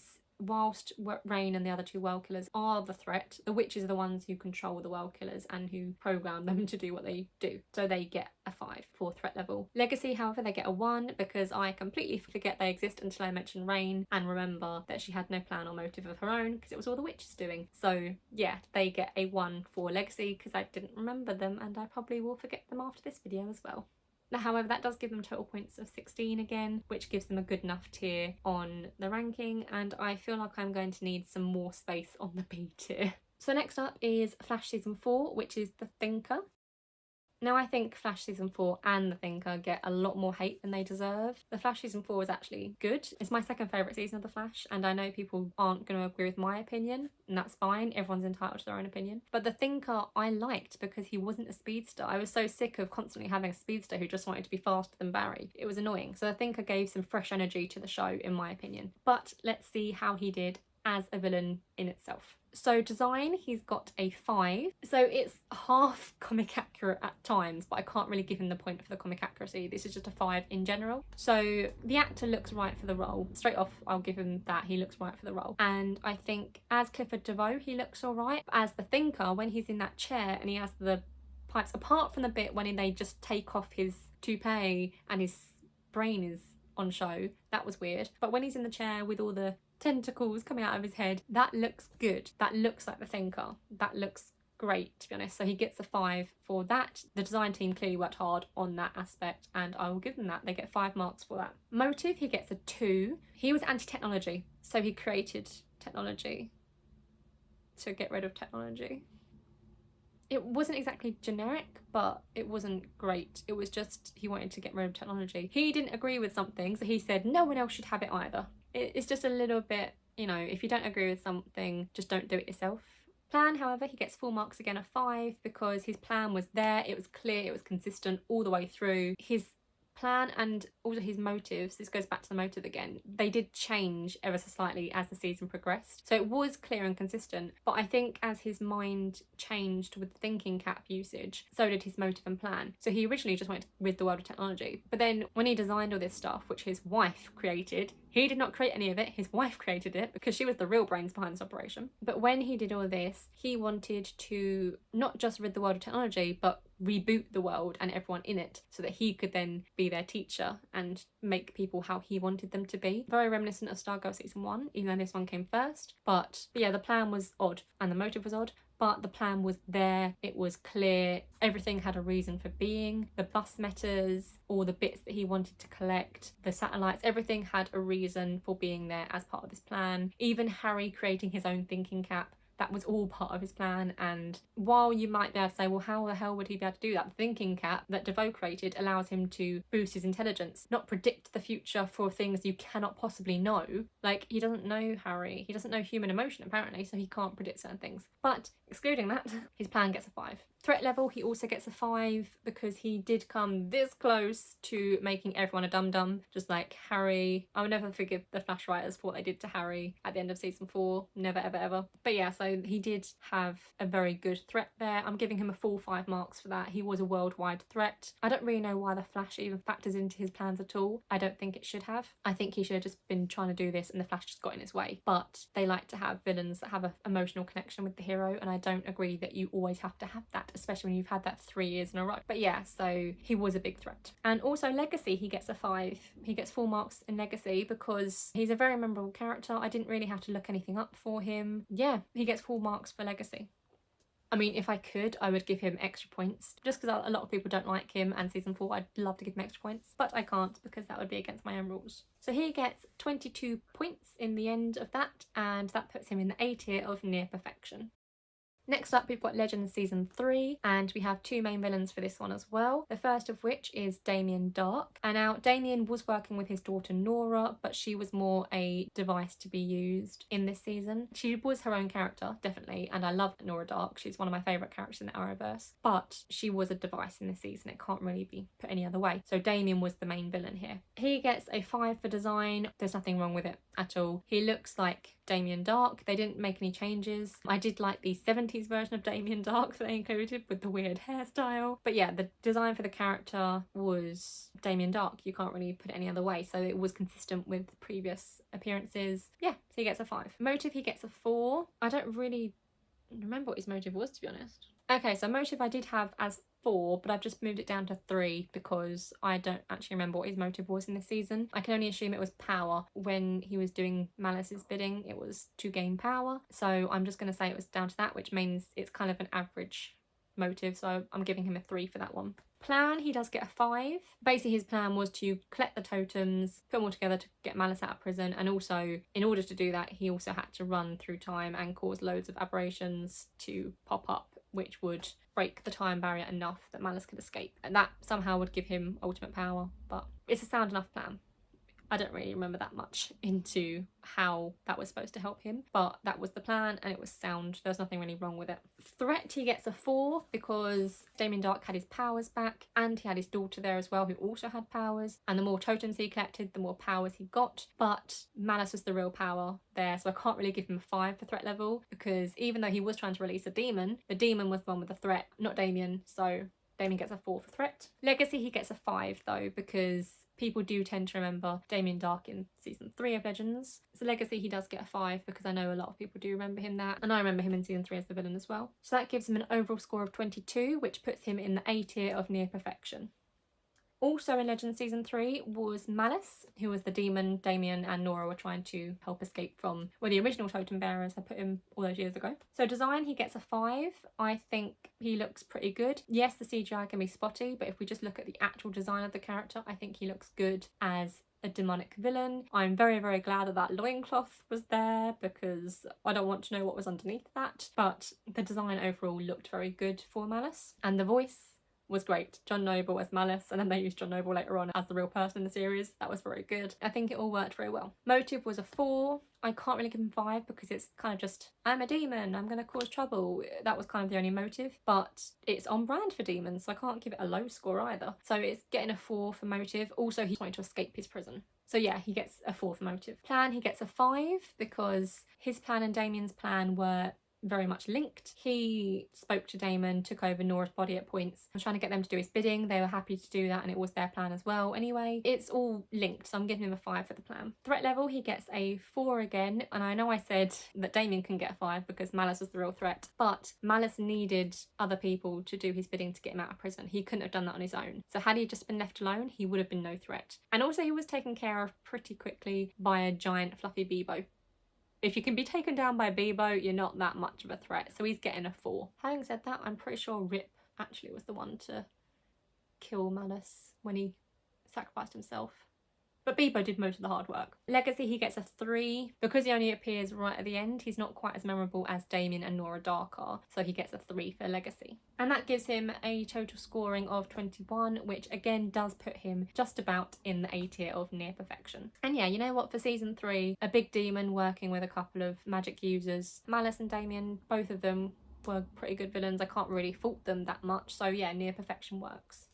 And here's where things start to get a little bit hazy, because we're now on to Arrow season 6, which I really don't remember much of. I haven't rewatched this one in quite a while, and I didn't like Arrow season 6. From my recollection, this is the season where they decided to increase the team, although that may have been last season as well. And I liked Curtis, and Dinah was alright. I hated Mad Dog. He was the worst character on Arrow, in my opinion. But we're talking about villains here, not the heroes. So, villain 1 is Caden James. Now, he is an original character for the show, so there's nothing in the comics to compare him to. I gave him a 4 for design because there's nothing really to complain about. He looks right for his role. He looks like a computer nerd. I think the actor was chosen correctly. I think he was dressed appropriately for the part. There's nothing more to him to say. Motive, he gets a 4. I don't want to look it up, I really don't. From my recollection, his son was killed by a stray arrow, which he attributed to being Arrow, but it wasn't actually Green Arrow's arrow that hit him. It was someone else's. Like someone had set Green Arrow up, maybe, or it was Prometheus's arrow. But either way, Arrow didn't do the killing, but Caden blamed Oliver for it. That's what my recollection is. So motive, I've given him a 4 because he's trying to avenge his son. However, he's trying to avenge his son in a bad way, and I don't think his son would have approved of this. His plan does get a 5 though, because he is a calculating man. His plan was very thought through, so he does get full 5 marks for the plan, even though it went a little bit awry at the end. Threat level, he gets a 5. I'm pretty sure he was trying to bomb Star City. For a grounded superhero show like Arrow, bombing a city is pretty threatful, even if it comes off of the end of Prometheus as a villain. Legacy, however, he gets a 1 because I completely forgot who the villain in season 6 of Arrow was and I had to look it up a lot. So he gets a 1 for Legacy. And I only gave him the 1 instead of 0 because I went, oh yeah, when I did look it up. So I didn't go, wait, who? What? I looked it up and then remembered, oh yeah, he was in this show, so he gets a 1. That gives him an overall score of 19, which puts him in the B tier of good enough. Next up is the other Arrow season 6 villain, which is Ricardo Diaz, who I can't stand. They used him 2 seasons in a row and I cannot stand him. I hate Ricardo Diaz. Again, for a grounded show like Arrow, it works, but not for season 6. You want someone like that in the early seasons, not season 6. Season 6, you want to be up in the threat level, but whatever. His design, he gets a 5. I believe he was called the Dragon at points, and he has that big dragon tattoo and stuff, and I think the design for Ricardo looked fine. He looks like a man who was born in the hard part of town and had to grow up defending himself from everything, and then was trying to make his way in the world, and people just spat on him and looked down on him all the time, and so he just took matters into his own hands. He looks like that kind of person. They've really designed him right, so I'll give him a full marks for the design. I have nothing really bad to say about Ricardo's design. So his motive gets a 3, because as I say, he was just someone who's been looked down on by society his whole life, trying to build his way up, something new and something different, but also it's kind of boring. Plan, he gets a 5. Even though Ricardo Diaz is not a genius or anything like that, he knew how to use a genius. So he let Caden James do his thing and then he took over. So Ricardo's plan was to use other people's strengths against them, and I think that works. So he gets a 5 for the plan. Threat level, he gets 2. He's just a bad guy. He's just a generic bad guy. He could have been a henchman, you know, so I can't really give him more than a 2. He's bland and boring as villains go, in my opinion. Legacy, he gets a 1 because again, I completely forgot he existed and had to look up who was on Arrow season 6, and I found Caden James and Ricardo Diaz. So that gives him an overall scoring of 16, which puts him just into the B ranking. It would have been a C ranking of it's alright, but because I bumped him up 1 for the motive, he's in the B tier now. He might not stay there though, I might move him down later on. We'll see how I feel. And now we've reached our next crossover, which is Crisis on Earth X. Now, I don't know if any of these characters are original to the comics. From what I've seen of Earth X in the comics, I've only seen the freedom fighters. I haven't actually seen the Nazi regime they're fighting against, so I'm just going to be looking at the designs of the Arrowverse shows in this one. Now, this crossover had 3 villains, and I am going to rank them all separately. So we'll start with Overgirl, who is the Nazi version of Supergirl from Earth X.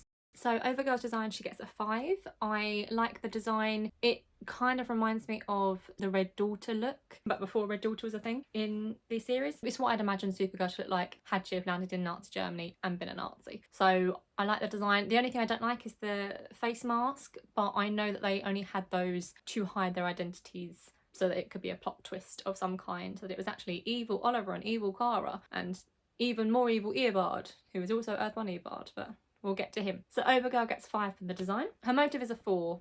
It's bigotry, that's it. But also she's getting an extra point for the motive just purely because of the Nazi thing, because it's not just bigotry, it's like super bigotry. It's the worst kind. So Overgirl's motive was also to live, which is also why she gets an extra point, and it's not just an average of 3. So her heart was broken, she needed a transplant, so she had to find a Kara Danvers on another planet who could provide that heart for her, whether she wanted to or not.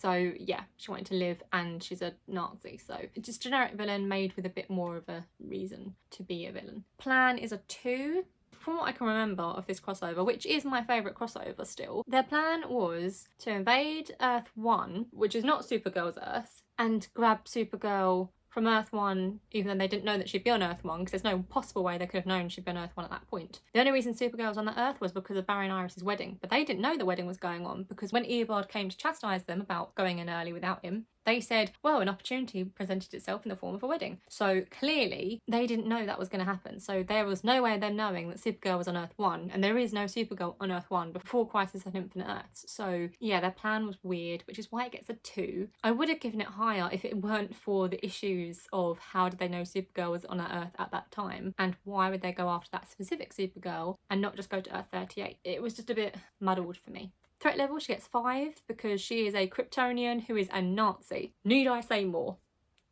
Legacy, she gets a 4 because she was evil Kara. We had a red kryptonite Kara in Supergirl. We had a red daughter Kara in a later season of Supergirl. Nazi Kara, she gets a 4. I'm not going to remember her as a favourite villain, but I will remember that she existed. So that gives her an overall score of 20, which puts her in the good enough tier. Next up is Dark Arrow, who is the Nazi version of Oliver Queen on Earth X, and somehow he is also the Führer. So Overgirl was his general and Dark Arrow was the Führer, because that makes sense. So I have put him as a fully original character, because I'm pretty sure that whereas Overgirl and the Nazi version of a speedster was not completely original, even if I can't find reference to it, I'm pretty sure Dark Arrow or Nazi Oliver Queen was original. But I give him a 5 for design again. I find nothing wrong with his outfit and his whole look. The mask again was an issue, but not so much that I'll take a point off for it. So 5 points for the design of Nazi Oliver. I said the word Nazi in this too much. So motive and plan, I'll just do at the same time. It's a 4 and a 2, same as Overgirl, because it's the same motive and the same plan. Overgirl was his wife, so he wanted her to live. So he was doing it for love. So it's the same motive as Overgirl, and it's the same plan as Overgirl. The same ridiculous plan. Threat level, he gets a 3 because yes, he's a Nazi, and yes, he has Oliver's entire skill set. However, if you're comparing him to Nazi Kryptonian Supergirl, he's not really much of a threat. He's a man with a bow and arrow, really, that's it. So yes, he has an army, but he also has Overgirl. So yeah, he's getting a 3 for the threat level. Legacy, he also gets a 4. Nothing really more to say on him, it's the same as Overgirl. So he gets a score of 18, which puts him also in the B tier. And finally, for Crisis on Earth X, we have Eobard Thawne as Earth 1 Eobard Thawne, who happened to have joined the Nazis on Earth X for reasons. This is probably the first time I will say bad things about Eobard Thawne, because I never say bad things about Eobard Thawne. He's my favourite character. But in this instance, he's a Nazi, and he's a terrible character. It doesn't make sense him being there. I've already said in a previous video, if you haven't seen my rewriting the Flash video, check that one out. But basically, I don't think that it should have been Eobard Thawne in this crossover. It should have been Blitzkrieg. And I've explained all of that in that video, so I won't go into it here. But concerning Eobard Thawne, design, he gets a 0. I can't believe I've given him that low. It's purely because there's nothing really changed apart from the symbol on his suit. Also, he looks like Tom Cavanagh, and there was no reason for that. Why? Someone explain to me why. The use of Eobard Thawne for this crossover was all round bad. Yes, he is a great character in general, and yes, he had great moments in this crossover. There's nothing against the story in that, it's just purely him as a villain in this crossover in general, like overall. So he has a 0 for design. There's no difference to his suit, no concept change, and obviously Tom Cavanagh played Eobard Thawne Reverse Flash a lot, so he always had that suit. It wasn't like he only wore that suit once and they thought, well, just use that same suit. He only ever wore that suit until he got a new one in season 8. Whereas Oliver and Kara, I think Kara had 2 different suits and Oliver had a few different suits. all samey but different, but they got slightly altered suits for this crossover, so why didn't they give that to Eobard if they were going to do that? But design, he gets 0. Motive, he gets 0, because what was his motivation for joining the Nazi party on Earth X and then coming to Earth 1 and doing this? Like, he didn't go after Barry at all. That would be his normal motive, but he didn't go after Barry at all. He went after Supergirl and was doing that. He was helping the Nazis, and even mentioned something about our world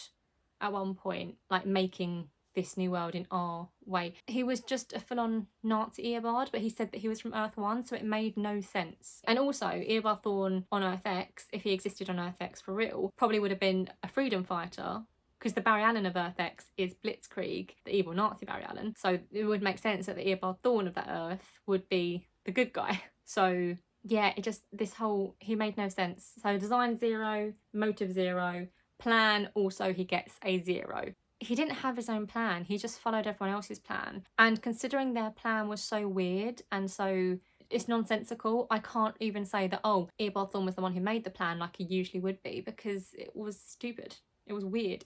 I don't understand that plan. I love the Earth X crossover, I do, but it didn't make a whole lot of sense when you really think about it, and Eobard's presence doesn't make sense. So we get 0s all around so far, which is really, really hard for me to say. Threat level, he gets 4, because regardless of which version of Eobard Thawne it is, even if it was a different version of him, it's still Eobard Thawne. He's still Reverse Flash. He has super speed. He was at full speed at this point, and he was, you know, generally a killer anyway, so he gets a 4 for threat level. And legacy, he gets a 4 because I'll always remember him being in that. He is quite a memorable character, and he does have several good moments throughout the crossover that are very memorable, but I can't give him a 5 because he wasn't his best in this crossover. He didn't reach his full potential that he should have in this crossover, because he shouldn't have been there in the first place. It should have been Blitzkrieg Barry, but whatever. So as painful as it is for me to do this, Eobard Thawne in the Crisis on Earth X crossover gets 8 points, which puts him in the D tier of why you like this. So now we've reached the Flash season 5, which has 3 main villains. We'll start off with Cicada 1.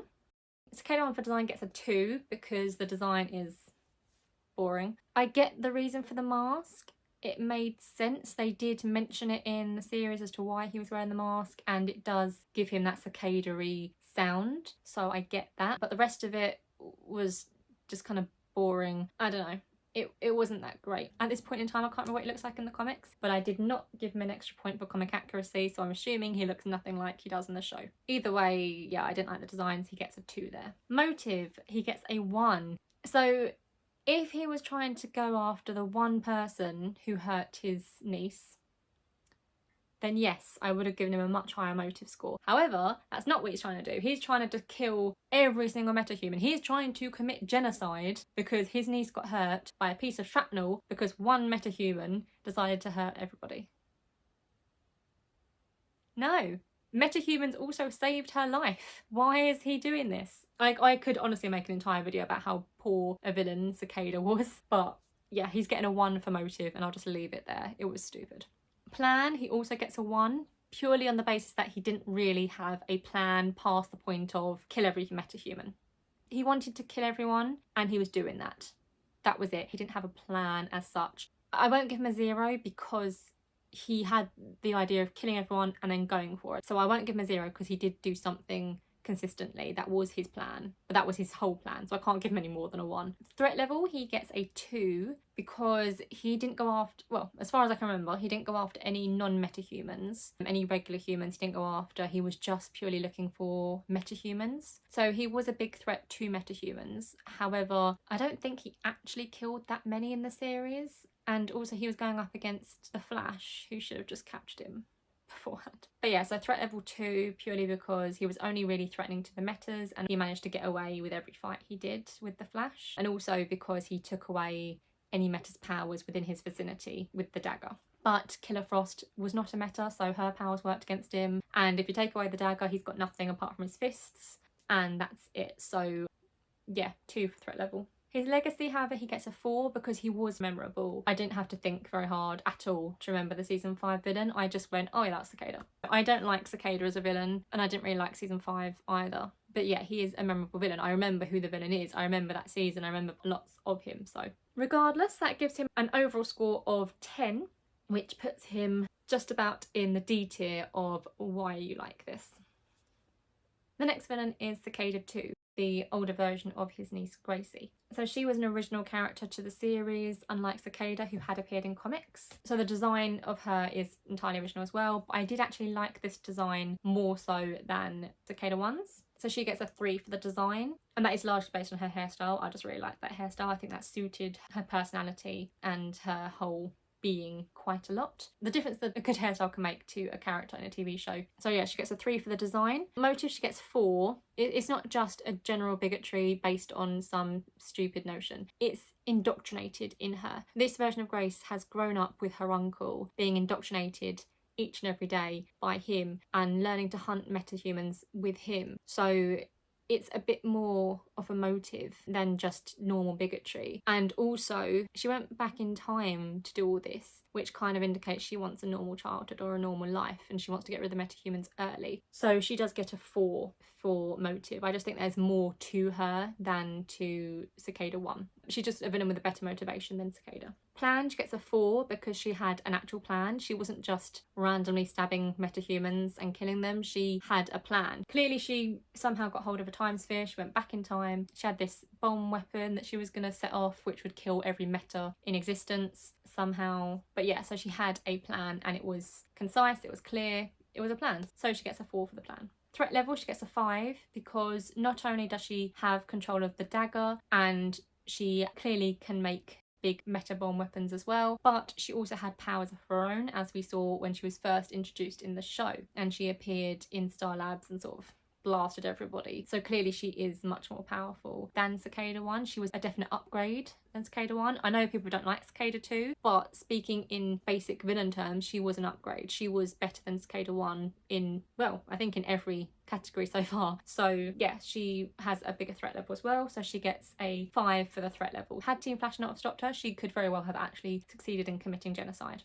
Legacy, she gets a 4 just because I remember her, and I remember lots of bits with her, but I don't remember everything with her. So yeah, she gets a 4. So she gets 20 points overall, which puts her in the B tier. So she's good enough, and I do agree with that, to be honest. And finally, on season 5 of The Flash, we have Eobard Thawne again, who was the real main villain of The Flash, because he's the one who caused all of this from the beginning. If you think about it, had Nora not gone on back in time like Eobard Thawne helped her to do and smash that satellite, which he clearly told her to do, then they wouldn't have had to deal with Cicada or any of that. Eobard Thawne orchestrated all of that, because Sherlock Wells would have appeared and said, oh, it was this guy, Flash would have gone and got him like he did, and that would have been that. It would have been done, over. But it wasn't, because of Eobard Thawne. He was the main villain of this series, really. So even though he's my favourite, I'm going to be harsh. And even though he saved this season for me, I'm going to be harsh. Design, he gets a 3.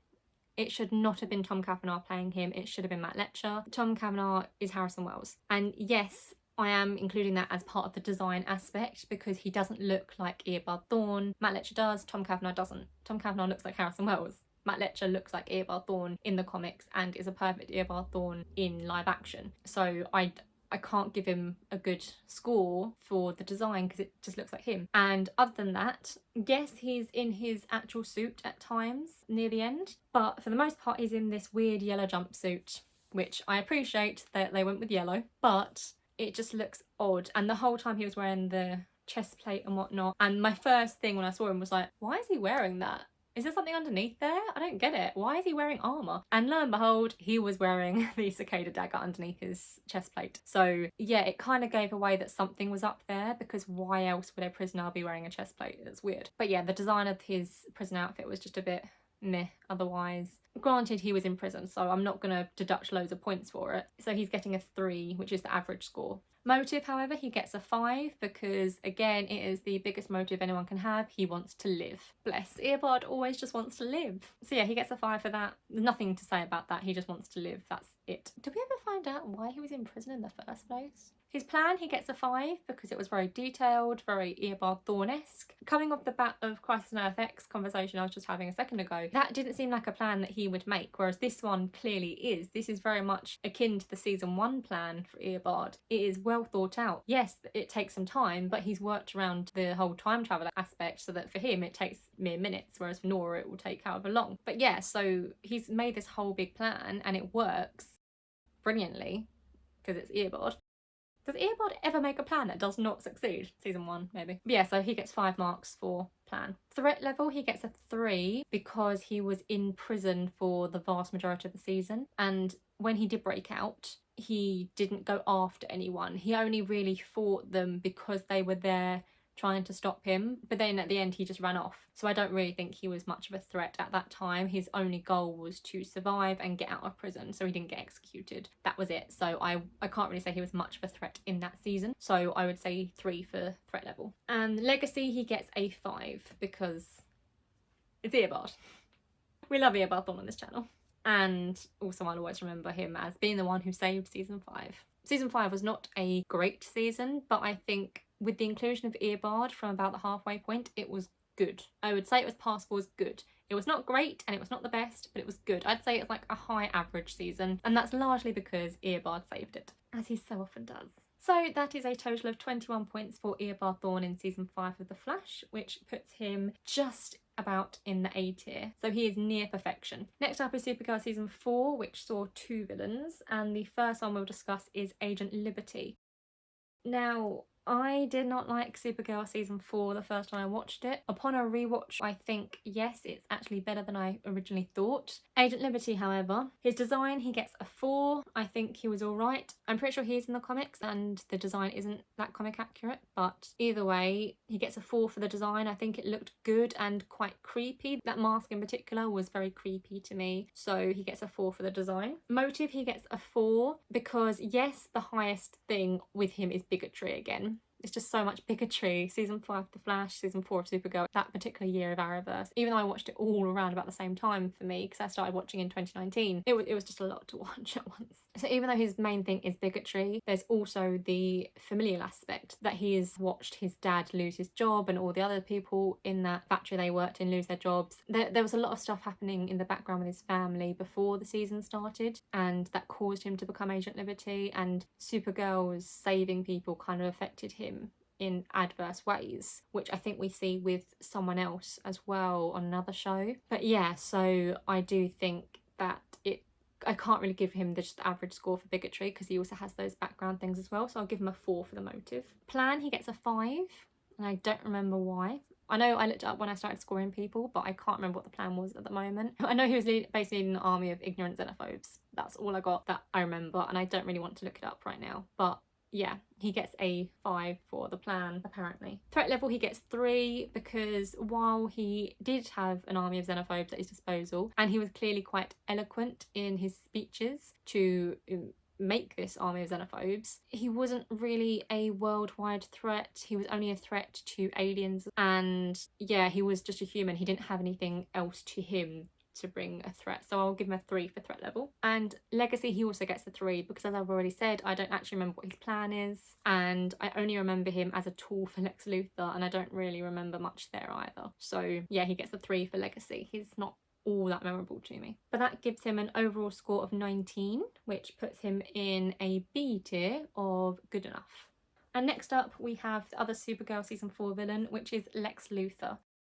Now, I know people have their issues with Jon Cryer's Lex Luthor, but I personally absolutely love his portrayal. It got worse with the last season of Supergirl, for definite. I don't agree with season 6 of Supergirl in any aspect, actually, but especially with Lex Luthor and his development there. But when Lex Luthor first appeared in season 4 of Supergirl, and I think he was in season 5 as well for a bit, I thought he was done brilliantly. Jon Cryer worked with the vibe of the show, but I think he would have been better off, to be honest, in something like Superman and Lois, where he could really be a proper Lex Luthor. But I think he did what he had to with the vibe he was given. So design, he gets a 5. He looked like Lex. When you think of Lex Luthor, you think a suit and bald hair.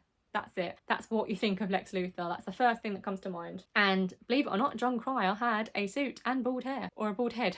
He was bald and he had a suit, so he matched. I know people had issues with the goatee, and I did at first, but I'm kind of digging it now. Also, the Lex suit, the Lexo suit, that was beautiful.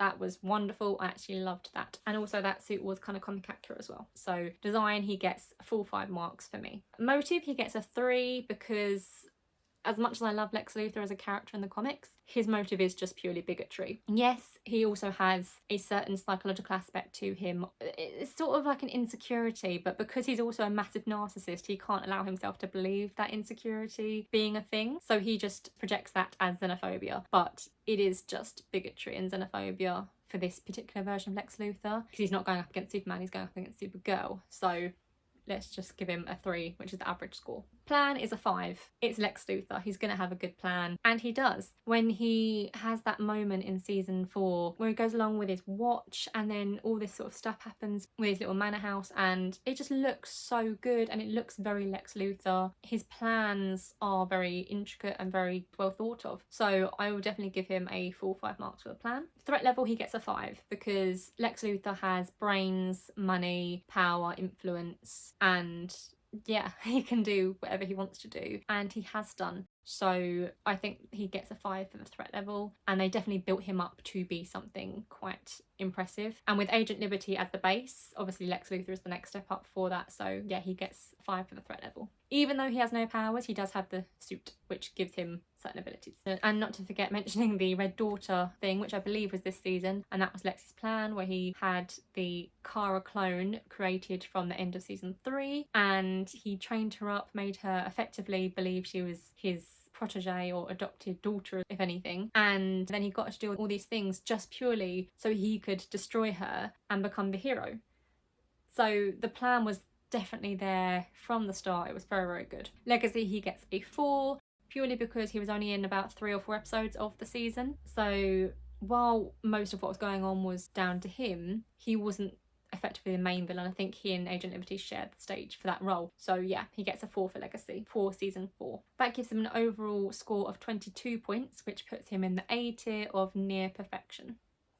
Next up is Arrow season 7, another season I really didn't actually like. So first up we've got Dante, who I do not remember at all. When I started making this tier list, I looked him up, I did all the research, I couldn't remember a thing, and I forgot it all. I remember little bits, and I'm not sure if that's real or not, or if I've just made it up. So we're gonna just go with my scores here and hope for the best. So for design, he gets a 1. As far as I remember, he was just a man in a suit. I could be wrong, but I think he was just a man in a suit and just kind of boring. There's nothing to him. Motive, he gets a 0 because I do not remember what the motive is. I don't think there was a motive for him being a villain. I feel like he was the leader of some circle organisation, but I can't remember. He was bland and boring, and I don't care. So he gets a 0 for motive. Plan, he gets a 2. If I remember correctly, he killed Emiko Queen's mother so that she would turn to him and work for him, I think.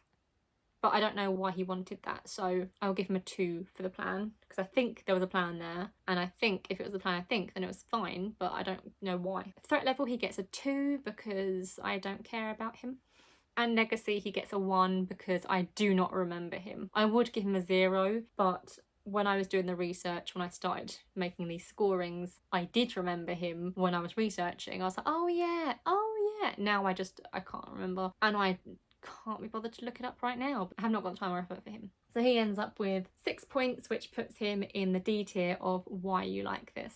And I feel like I'm going to move him down to the E tier of You're Dead to Me, but I'll do that at the end. We'll see how I feel at the end, but it's most likely going to move to the E tier. Next up is Emiko Queen, who is Oliver's half sister. So design, she gets 4 because I think the actress was well chosen. I think she looked the part. I think the costume that she had was really nice. I very much actually liked her suit. It's not anything special, so I can't give it a 5, but I think overall I'd say 4 for her design. Motive, she gets a 2 because her motive was against Robert Queen and Moira Queen, not against the remaining living queens, Oliver, who she could have just gone up to and said, hi, I'm your sister, wanna be friends? But she didn't. She decides to start being villainous. So motives of 2. Plan is a 1 because I don't think it was her plan. I'm pretty sure it was Dante's plan or the Circle's plan or something like that. So she gets a 1 for plan. I can't remember what her plan was, if she even had one. I know she got murdered at the end. Maybe that person had the plan. I don't know. Threat level, she gets 1. She wasn't a threat. She was a woman with a bow and arrow fighting a man with a bow and arrow, and the man with the bow and arrow had been doing this for 7 years plus 5 years. So yeah, that's it. And Legacy, she gets a 1 because, again, I completely forgot she existed and I had to look up who was the main villain for season 7 of Arrow, only to find there were 2, neither of whom I remembered.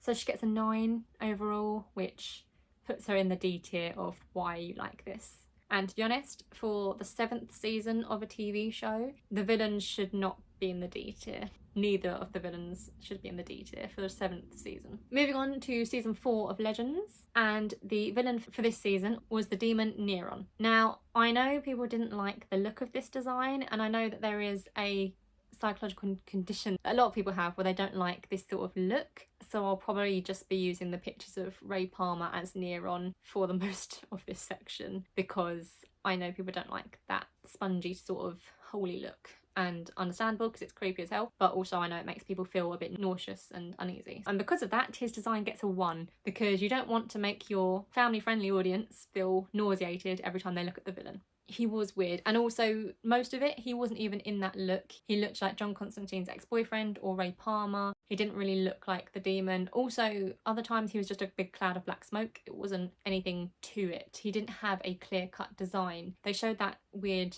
bubbly spongy thing once and that was it, so I can't really give him anything for design. He gets a 1. I just feel like they didn't try much with him. They made Malice, who was a properly demonic creature, so I don't see why they couldn't have designed something for Neron, but I guess they didn't want to pay an actor to do the part full time, so they used one from John's backstory and then Ray Palmer as well. Motive, he gets a 0. He was a demon and he wanted to be a bad guy. That was it.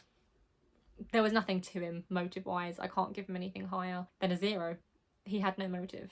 Plan, he gets a 5.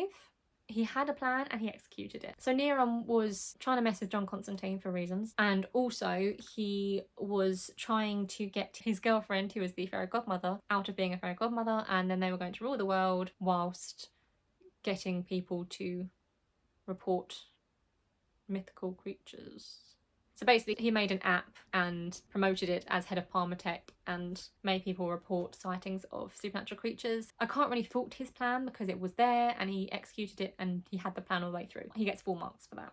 Threat level, he gets a 3 because yes, he's a demon. Yes, he is a bad guy. He took John Constantine's ex-boyfriend into hell and used his form, and he was taking control of Ray Palmer's form and all this sort of stuff. So yes, he did all those, but if he wasn't in a human body, he was just a big cloud of smoke in the air and he would have died. If they had have just kept him as that, in that form, he would have died because he couldn't survive outside of hell like that without a human body. So yeah, he wasn't much of a threat, to be honest. So he gets a 3. And Legacy is a 2 because most people don't remember Neron. And if you look back at all the villains of the Arrowverse, you don't really think of, well, I don't know anyone who would shout Neron as their first name, and if not one single person shouts them as their first name, they're not a very memorable villain. So he gets a 2 for Legacy, which unfortunately gives him a total of 11 points and puts him in the C tier of it's alright.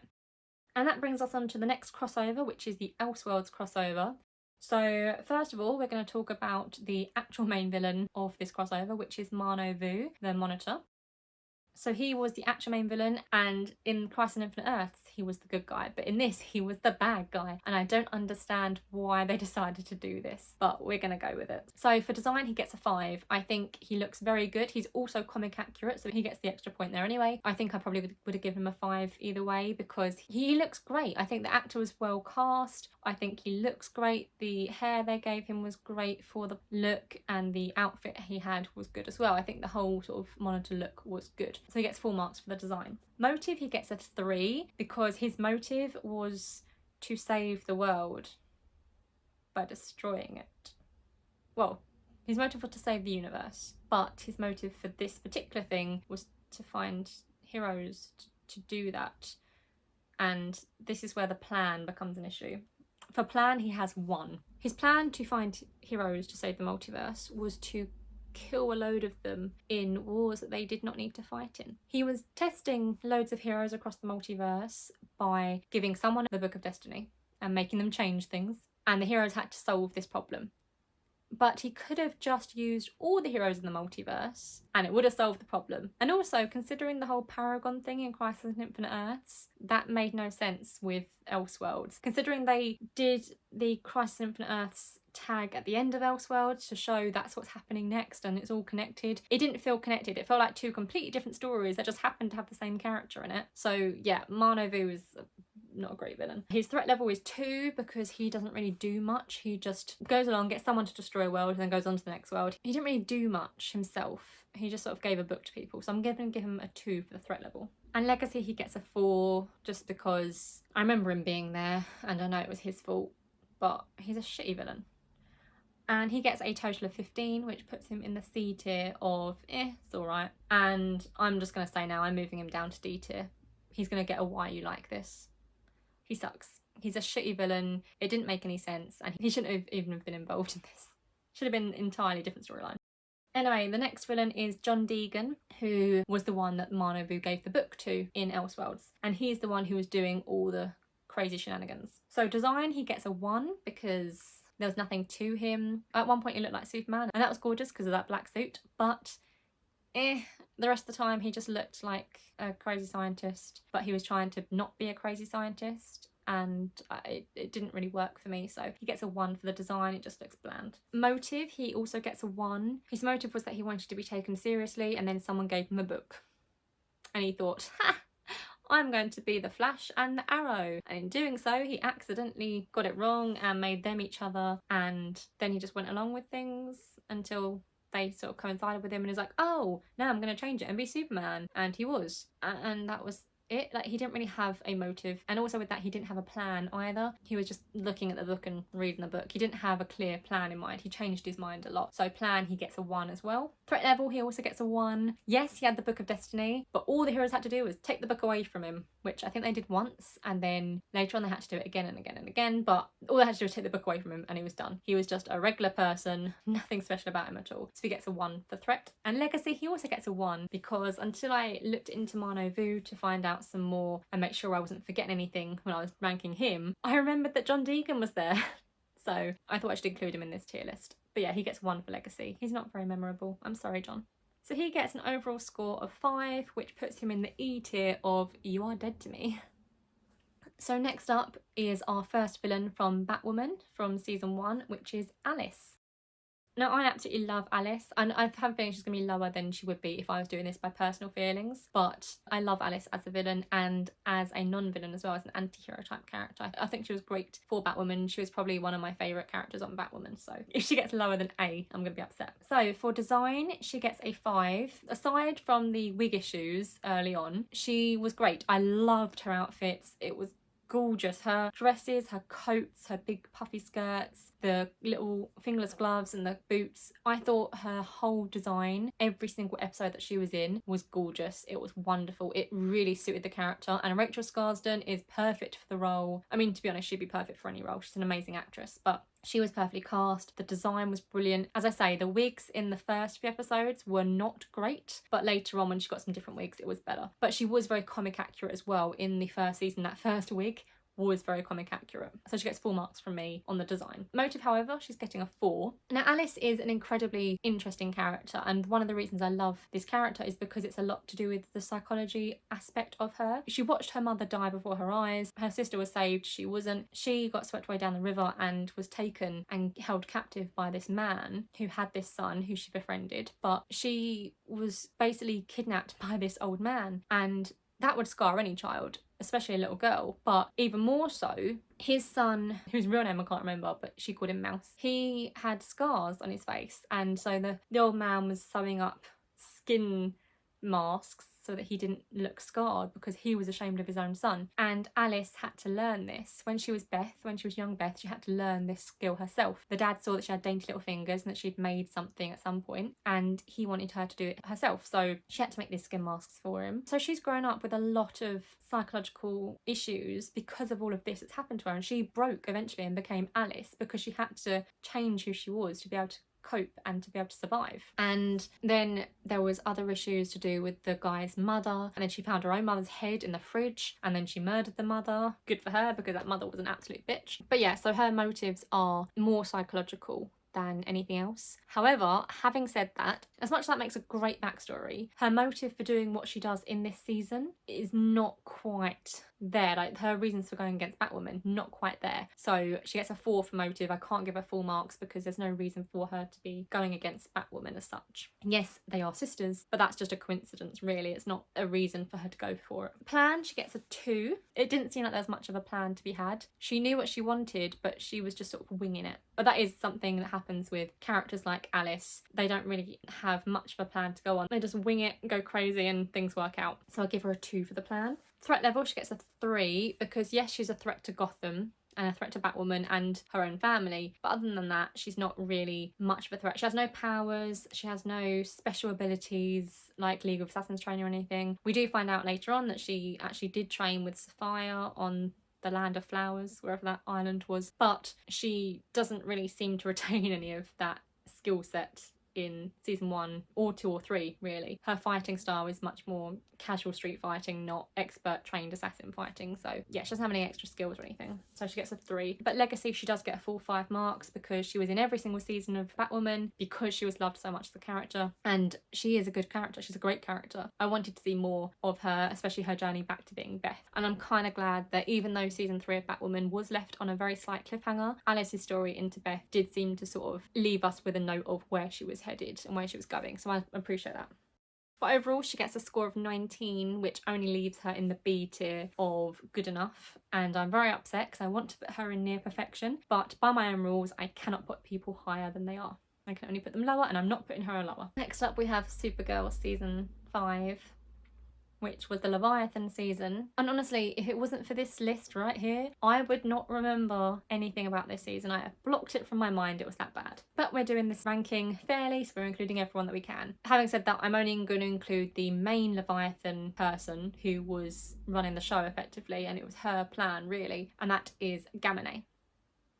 So I'm just going to roll through this one really quickly because I don't care about Supergirl season 5. I'm sorry. So for design, she gets 1. I really want to give her higher marks because the amount of green this girl wears is glorious. Green is my favourite colour, and I always love when characters wear green, especially since she had some sort of satiny dresses at some point. Oh, it was lovely. But yeah, her design of actually her underneath the human skin suit was awful. That was so bad. The electro look of her was terrible. Also, she doesn't make sense. That whole thing doesn't make sense to me as the whole techno person. She was supposed to be there from thousands of years ago, but she's a techno god, and doesn't make sense considering technology like that has only been around for like 100 or so years. So clearly she ain't doing her job. Yeah, she gets a 1 for design. She looked atrocious. I don't want to say more. Motive, I was going to give her 1, but I'm giving her a 0. I don't think there was a motive there. I decided this before when I was researching it. I was going to give her a 1, and then I kept researching. I was like, no, it's a 0. She has no motive for doing the things that she does. It's just an I want, and that's boring. It doesn't make a good villain when they have no motive like that. Yes, people can just be bad people, but she's been around for thousands of years and has done fuck all since then until now.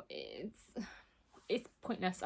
There was no motive. Plan, she gets a 1 for the same reason. There wasn't really much of a plan there. I think, if I remember correctly, she tricked the other Leviathan guy to do some stuff and end up hurting or killing himself so that she could take over, and then she did, and not much happened. I know there's something to do with contact lenses, but I don't remember what that plan was. There was a plan there, so I'm giving her a 1, but I don't want to look into it any further. And I feel really bad because I feel like I'm just like saying bad stuff only about the Supergirl characters, but I just don't care. The later seasons of Arrow and Supergirl, I just didn't care anymore. I watched it, and yes, sometimes I enjoyed it, but it was rare. Those 2 shows just weren't my favourites. Threat level, she gets a 2 because again, she's been around thousands of years. She's done nothing since then. I feel like if she was that big a threat, she would have done something earlier. Also, she needed this whole convoluted plan to do stuff, and I say that having said that there was no plan. So she gets a 2 for threat. Legacy, she gets 0 because I did not remember her at all, and I had to look her up and then go, oh yeah, when I saw the design. So she gets 0 for legacy, and that gives her a total score of 4, which puts her nicely in the E tier of you are dead to me, and she is. Next up, we have Flash season 6, which has 2 main villains. For the purposes of this, I am including the first 3 episodes of season 7 as part of season 6 because they are included in the story of the second villain. Also because I just think that works better. First up, we have Bloodwork. So for design, he gets a 4. I would have given him a 5 because I think the CGI monster version looks great, although the jiggly thing is weird. He does jiggle when he moves, he jiggles, which is really funny. It just takes me out of the scary moment and makes me giggle. He jiggle. So yeah, he gets a 4 because yes, the CGI monster bit looked great. However, the black teeth version of Ramsay Rosso could do with some work. I didn't really like that. I did prefer what they did with the humanoid version of him over the comic version. So he's not comic accurate. The big monster is, but the main version of Ramsay Rosso is not comic accurate. However, the main comic version is a very inside out muscle man, like not muscular, but it looks just like the muscles of the body are on the outside. Whereas the Ramsay in the show was much better. He looked with the black veins everywhere. It was quite scary. However, I just didn't like the black teeth and the black goo oozing. It was weird. Why is it black? It's blood. So he gets a 4 for the design. Motive, he gets a 5 because he wanted to live. That was his motive. I do kind of want to drop it down to a 4 just because that doesn't explain his plan, but the motive is there as he wants to live and he wants to cure this disease that is a crippling, horrible disease. So I get that. He gets a 5 for the motive. Plan, he gets a 2 because, as I've said, his motive doesn't align with the plan and it was a weird plan. It doesn't make any sense, and I've gone into that in my rewriting the Flash video as well. But yeah, the plan is nonsensical. I don't understand why he decided to make a load of blood zombies because his motive was to survive. So why is he now trying to control the world? It doesn't make sense. So he gets a 2 for the plan. Threat level though, he does get a 5 because he can control other human beings. In the comics, he can literally control people through their blood, but in the show, he can make them black goo zombies and they do his bidding. So he gets a 5 for the threat level. He's a big threat. And Legacy, he also gets a 5. As much as I don't like the 6A arc of The Flash, I do think Bloodwork was a good villain and had a lot of potential. I just wish the season had focused more on him and that villain arc. I've gone into that in my rewriting the Flash video, so if you're interested in my thoughts on that, watch that video. But yeah, so he gets a 5. Everybody seems to love Bloodwork as a villain, and I can't really fault him as being memorable. He is very memorable. So that gives him an overall score of 21 and puts him in the A tier of near perfection.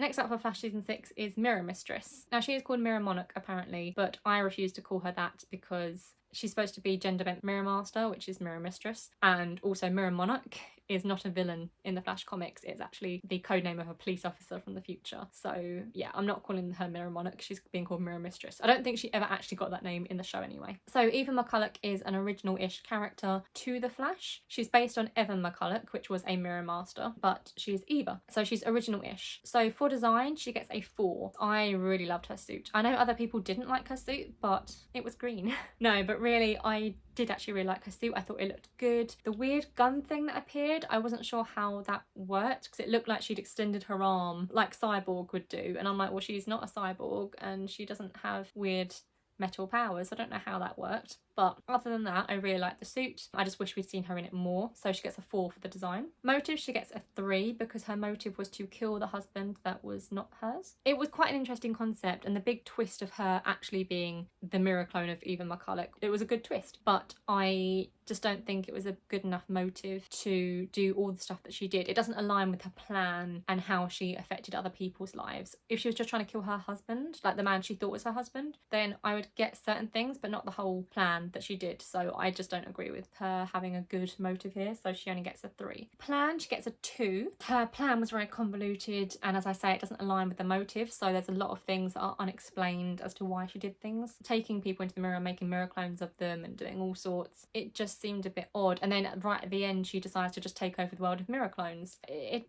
didn't work, so she gets a 2 for the plan. Threat level, she also gets a 2 because it took her so long to get out the mirror, and all she could do really was pull people into mirrors and pull people out, and then she just shot them with normal weird gun things. It wasn't anything mirror powered or anything like that, so yeah. And she was taken down with the power of love. So any villain who gets taken down with the power of love has no threat level to them, really. So she gets a 2. She's lucky with the 2. Legacy, she gets a 3. She was there. I remember her. Don't remember her fondly, but I remember her. The mirror storyline was not great. We had some good episodes. The first 2 episodes of season 7 were great, but not because of her. So she gets a 3 for Legacy. So overall, she gets a total of 14 points, which puts her in the tier of it's alright. So next up is Arrow Season 8, and that has Mano Vu the Monitor as its main villain, technically. I've already said that I'm not so keen on him being a villain because he doesn't work, but we'll just run through this one anyway. So for the design, he gets a 5 again. As I said, it's the same thing as Elseworlds. It's comic accurate, it looks good. Moving on. Motive, he has a 0 because he has no reason to be doing the stuff he is. As we see in Crisis, he has the Paragons and he knows who some of them are. The other ones he figures out along the way, but he doesn't need to get Oliver to do these things. It doesn't make a whole lot of sense as to why he's doing these things. So yeah, he gets 0 for motive. Plan, he has a 1. He gets Oliver to do things. He puts him in a time loop to make him understand something. He gets the Black Canary from Earth 2 to do something or to come to terms with something and claims that there's some need for her in the future, and then she doesn't appear in Crisis at all. Yeah, he gets a 1 for the plan. Threat level, he also gets a 1. He wasn't a threat to Oliver. He was working for him effectively. He wasn't a threat.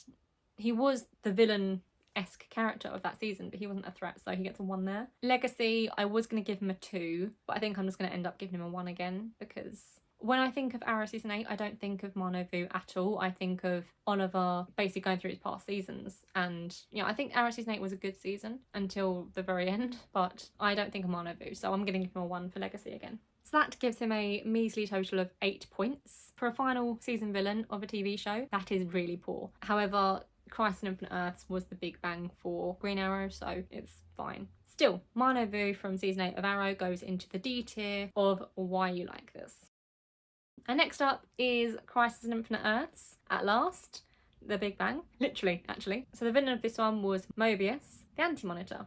So for design, he gets 5. Again, the actor was the same one as the Monitor, and he was perfectly cast for both roles. The look was really great. He looked right. He didn't look comic accurate, but I think that was for the best, because the comic accurate one looks weird. And when I was younger, I didn't realise that was a helmet. I thought that was his face with the really weird whale teeth. But no, that's a helmet. What they did in the show for the live action appearance of the Anti-Monitor looked really good. So 5 for the design. Motive, though, he gets a 1. In the comics, there is a whole motivation, there's a whole reason and rhyme for the Anti-Monitor, and there's a whole backstory for him as well, which involves the Flash and Psycho Pirate, another character that they introduced in Elseworlds to link into this, and he never appeared again, which is really annoying. His Mars did, it's a Cecile episode of The Flash, but we don't talk about that. So motive was 1, there was no motive. He didn't have a reason for doing this. In the comics, Anti-Monitor does all this stuff because he was so alone. He'd been alone for so long, it drove him crazy effectively, but in the show, he just felt like doing it. There was no reason given for all of this stuff that he did. Plan, he gets a 3. While his plan was pretty much entirely different from the comics again, he did have a plan, and I feel like he executed it in a fairly consistent way. So he's getting an average score of 3. Threat level, he does get a 5 because he is a massive threat to the entire multiverse, not just one universe, but the entire multiverse. And he did actually succeed in the end as well, which is why I kind of wanted to like Crisis more than I did. But he did succeed in the end as well, so it's a massive threat, so he gets 5 marks there. Legacy, he gets a 4, purely because when I think of Crisis, I don't think of him, I think of all the cameos that they gave us, all the fan service. He gets a 4 for Legacy because yes, he is there, I remember him, but I have to think about it a bit to remember him. So he gets a total of 19 points, which puts him in the B tier of good enough. So now we move on to Legends Season 5, and we have 2 villains for this one, and the first one we'll discuss is Astrologue. So Astra wasn't really a proper villain, but I'm including her here because she was the antagonist for a generous portion of the season. So the design, she gets 3. Astra isn't an original character, she is a comic book character. However, we only see her in the comics, as far as I've seen, as a little girl, and they do show that in the Constantine show and in Legends, possibly even in one scene in Arrow, but I think it's just Legends and the Constantine show that they show Astra getting taken by a demon, and that's John Constantine's whole backstory. Like, that's the main sort of backstory for John Constantine that you get. So basically when they designed her, they had to just think of this girl who'd grown up in hell, and I think they did alright. She is a bit generic in that she wears a lot of red, which kind of is like the devilish colours, and you think of that when you think of hell, but other than that, it's just a bit generic and a bit 80s business suit. I don't know why, I'm just thinking it gives me 80s vibes. But other than that, she was designed fine, so I'll give her a 3 for the design. Motive, she gets a 1. John tried to save her and he couldn't, and she was going up against John for reasons that were undisclosed. Plan, she also gets a 1. She had a plan. At the end of the season before, she stole a load of coins that were effectively the souls of people, and she reanimated these people. Like Rasputin was one of them, and there were some other people that she brought back as encores. They were in this season, and they were the villain of the weeks that the Legends had to go up against. Damien Dark was another one, actually, but she brought all these people back on the condition that they basically caused havoc, and that was her plan, but it doesn't explain how she was going to get to be Queen of Hell, because that was her motive. She wanted to be Queen of Hell, and it doesn't explain how she was going to do that at all. She just sort of caused havoc, and that was it. Threat level, she gets a 0. She did learn magic later on, but at this point in time, she did not have any magical skill to her, and she wasn't a demon. She didn't have anything, really. All she had was a few coins that she reanimated people from, and that was it. The Legends defeated those people, and we were done. So she gets 0 for threat level. And for legacy, she also gets a 0 because as a villain, she's not very memorable. As a legend later on, yeah, I love her, but as a villain, she's not very memorable. So she gets a total score of 5, which puts her in the D tier of why you like this.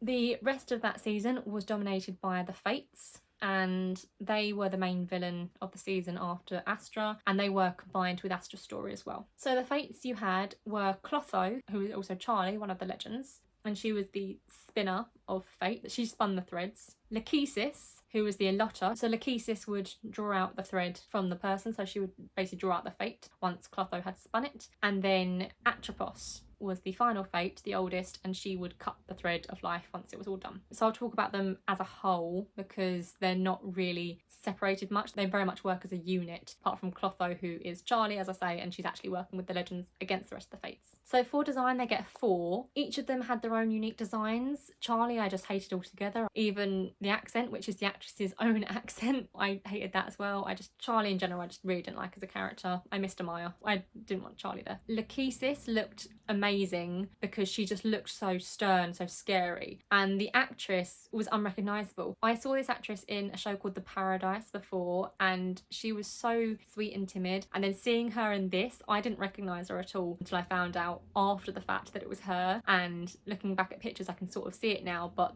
the makeup team did such a good job with her, especially to get her into that character. So I think her design was really good. And then Atropos, she just looked like Grams from Charmed. That's all I can describe her as. She looked like Grams from Charmed. She had that sort of look to her with the clothing, the hair, the makeup, everything. So that's all it was really there. And then later on, the Fates are all together, all 3 of them, and they were in the big cloaks and stuff. Other than that, there wasn't really much to them. I preferred them when they were separated, I think, because it gave them a bit more personality. But anyway, they get a 4 for the design overall. Motive, they get a 3 because it's a bit of an average motive. It's different, but it's also average. Basically, the Fates had a job, which was the spinning, the allotting and the cutting of fates for humanity. They designed people's lives effectively. And then Clotho decided one day, no, people should have free will and choose their own paths. So she broke up the Loom of Fate, and Legends Season 5 happened. And Atropos and Lachesis found out that the Loom of Fate still existed somehow, and they worked to get it back and put it back together because they wanted their jobs back. They wanted to have dominion over humankind. So that was kind of it. So it's basically just a power play, really. When you boil it down, it's just a power play. So it's just a 3. For motive, it's just a 3. Plan is a 1. I didn't really see much of a plan in their actions. Atropos was sort of looking after Astra when she first got to Hell and she was raising her, and that was great. She really did seem like a mother figure to Astra, but other than that, she used Astra at times, but it didn't really seem to match up with anything that they were trying to do. Lachesis was just going around trying to kill people, because that's what she does apparently, and Clotho wasn't really the villain, so I can't really include her in the plan at all. But yes, they get a 1 for the plan, because I'm sure there was something there, I just couldn't link any dots. Threat level, they get a 4 because they are the Fates, so if they got the Loom of Fate, they very much could rewrite people's lives, and they did. At the end of season 5 of Legends, they did get the Loom of Fate, and they did rewrite reality a couple times with horrific and also comical results. So it was a bit of a weird Soviet state style world that they wanted to live in. And then there was also the museum and then the TV shows and all of that. So a bit weird, but Legacy, they get a 0. Legends is my favourite Arrowverse show, and as much as I love it, I struggled to remember who was the villain for season 5, the same as season 4. Season 4 and 5 are not my favourite seasons by any means, and I struggled to remember who the main villains were, so they get a 0 because I only remembered them after researching it. So the Fates get a grand total of 12 points, which puts them just about in the C tier of it's alright. which is a bit disappointing. I do think that season 5 story-wise is okay, but villain-wise it was a bit boring. And now we're on to a new show, Stargirl. And I actually forgot that I included this in this ranking, but I'm glad I did because Stargirl is sort of Arrowverse adjacent. Stargirl and Superman and Lois are both Arrowverse adjacent. Stargirl is in the New Earth 2 after Crisis, and she does appear in the Crisis on Infinite Earths. And also, it's just such an amazing show. I wish it had gone on for more seasons, especially with the cliffhanger in season 3. So we're including Stargirl in this list as well as Superman and Lois. So for season 1 of Stargirl, the main villain was the Injustice Society.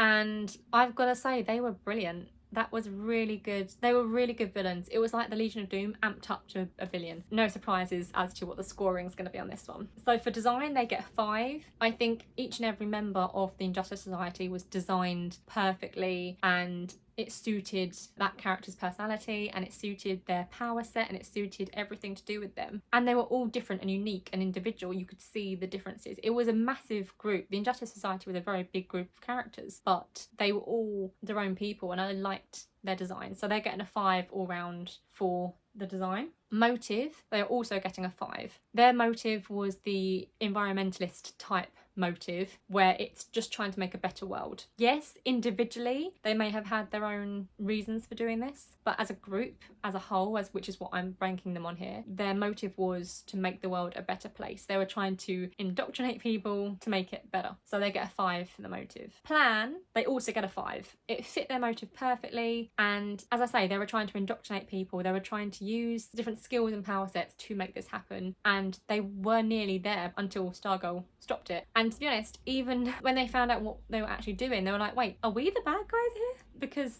the plan was to make the world better. And they did all this stuff, all the dots linked, everything fell into place, it was perfect. Yes, they went about it in a terrible way, but the plan was there, the motive was there. I'm giving them 5 points for each. Threat level, they also get 5, because while they were trying to make the world a better place, as I say, they also went about it in a horrible way. They were prepared and about to kill 10% of the population just to make this happen. I don't know, I'm very bad at maths, but I'm pretty sure that 10% of what is currently 8 billion people in the world is a lot of people.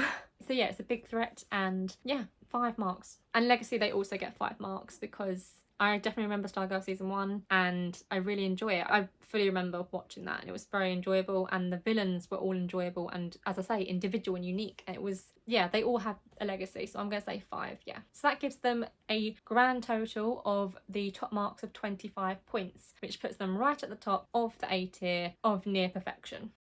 And I may move them up later on, I will see. But at the moment, they are in near perfection.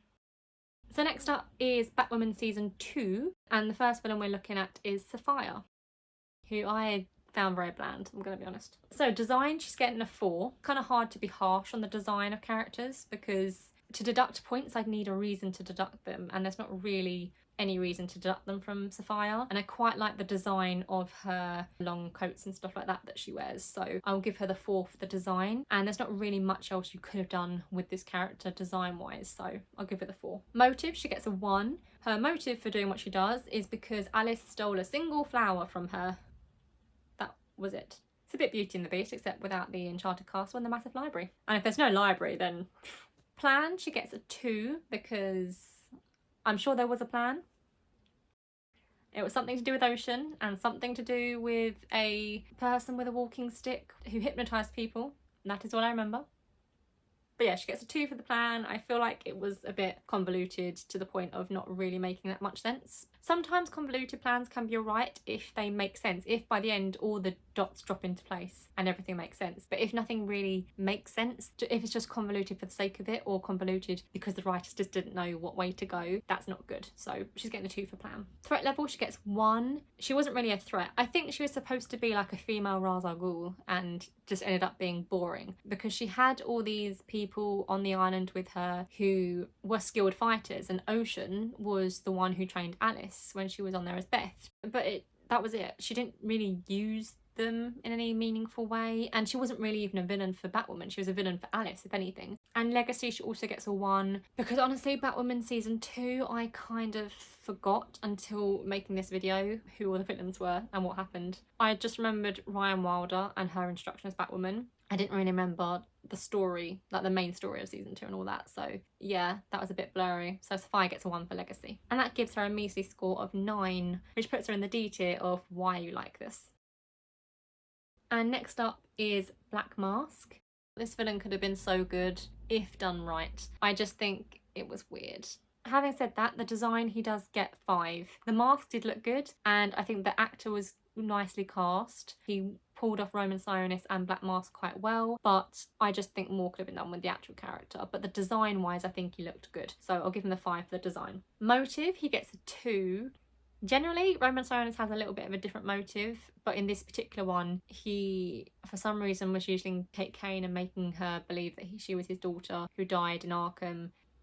I don't know why. So he gets a 2 for motive. It's a bit weird. Plan, he gets a 3 because as much as I don't remember the plan, he did have a plan. And I know that he sent Kate Kane as Cersei after Batwoman and co, but I don't remember why all that had to happen. And he did use the hypnotist person that Sophia used as well at one point to make her Cersei. Threat level, he gets 3. He had a masked gang, and he's just an average threat level, really. He's like a mob boss, really, like that sort of threat level. So I'm just going to give him an average 3. Legacy, though, he does get a 1 because, as you may have noticed, I still don't remember much about him, even after having researched him for this video. It's just gone out of my head again. So yeah, he gets a 1 for legacy. So that gives him the overall score of 14, which puts him in the C tier of, it's alright. And yeah, I think he was alright. He should have been better, but he was alright. Next up, we have Superman and Lois at last. And season 1 of Superman and Lois had the villain of Taro, who was pretending to be Morgan Edge, but actually turned out he was Taro. Now, Superman and Lois does have this thing where they'll bring in a villain at the start who actually turns out not to be a villain. So in season 1, it was the Stranger, who turned out to be Captain Luthor, who actually turned out to be John Henry Irons. He wasn't a villain. He never has been. He was an antagonistic, but he wasn't actually a villain. And then season 2, they did the same thing with Doomsday, who turned out to be Bizarro, who turned out to be another Earth's Clark Kent Superman, who'd been disfigured through kryptonite usage or something. He was not a villain, he was an ally again. I can't remember if they did that in season 3 or not, but season 1 and 2 they did do that. So I'm not including Bizarro or John Henry Irons as villains because they were antagonistic at first, but they weren't actually villains, so I'm not including them in this list. So we're just looking at Taro at the moment. So Taro's design gets full 5 points. He is an original character to Superman and Lois. I don't remember any mention of him in any Superman comic ever. I did have a little Google as well for him, but I couldn't see him anywhere. So I think he is a fully original character for this show. And 5 marks for him. I think the actor was well cast in the role. I think he looks right for this part.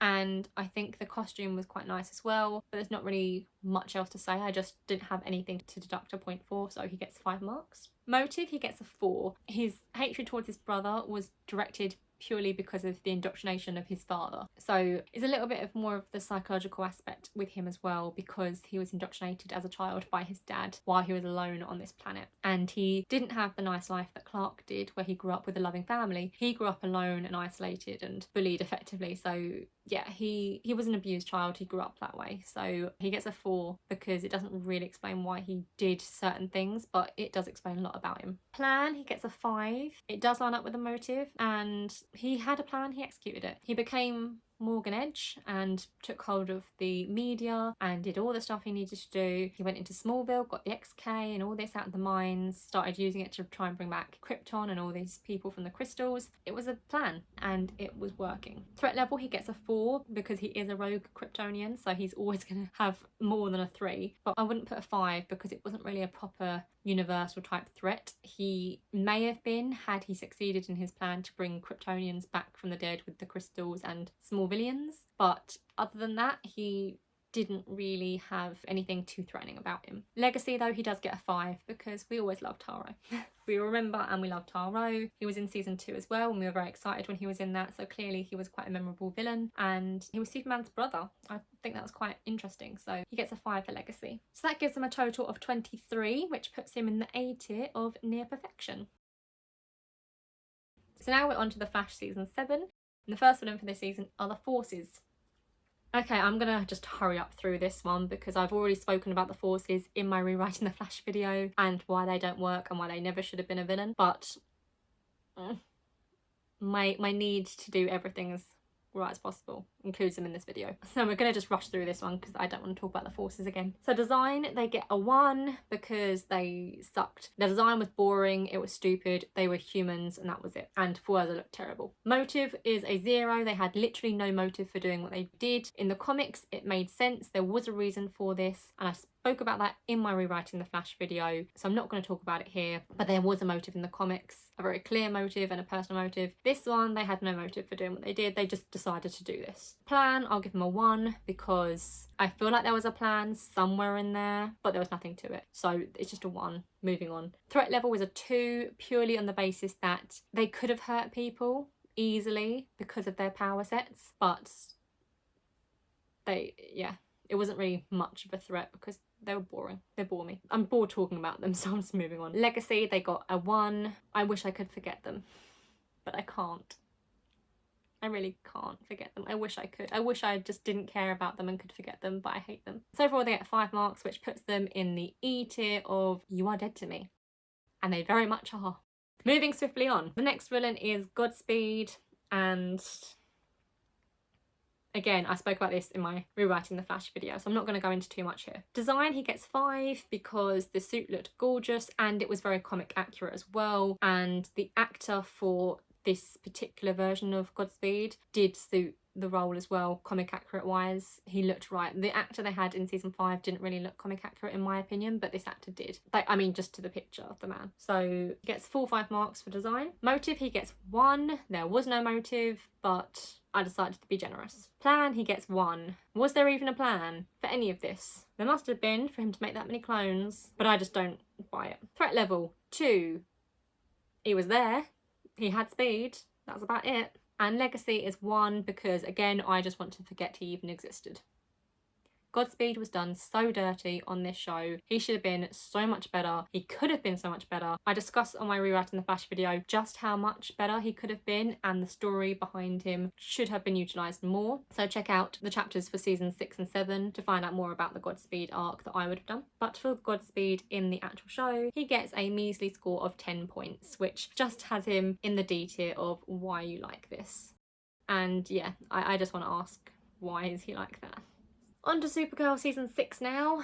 Another season I just didn't like at all, so we're going to rush through this one as well. So first up we have a character whose name I cannot pronounce, so I'm just going to call her Nixley because that's the shortened version that they use in the show. So design, she gets a 3. I'm giving her the average score. There was nothing to her. They've already had Mixie before and they've shown 2 different designs with him, so with the 5th dimensional imps it was different to how it is in the comics, so that's what they were going for. So I'm giving her the average score because they kept it consistent with that, but there was nothing really to her, and considering she was supposed to be a princess, I would have thought she'd been a bit more flamboyant in dress, but whatever. She gets a 3. Motive, she gets a 1 because there was no reason for her to be doing what she was doing to Earth. Her whole thing was against her father and what he did to her, and maybe against Mixie for not standing up for her, but Earth had done nothing to her, so she didn't really have a motive for Earth. So I'll give her a 1 because she did have a backstory which could have offered a motive. They decided not to use that. What she did to Earth, there was no reason for it. In that same vein, the plan, she gets a 1 because was there a plan? I know she did something with the alien zookeeper guy and the I'm sure there was some MacGuffin that she had to collect or some gems or something, I don't know, but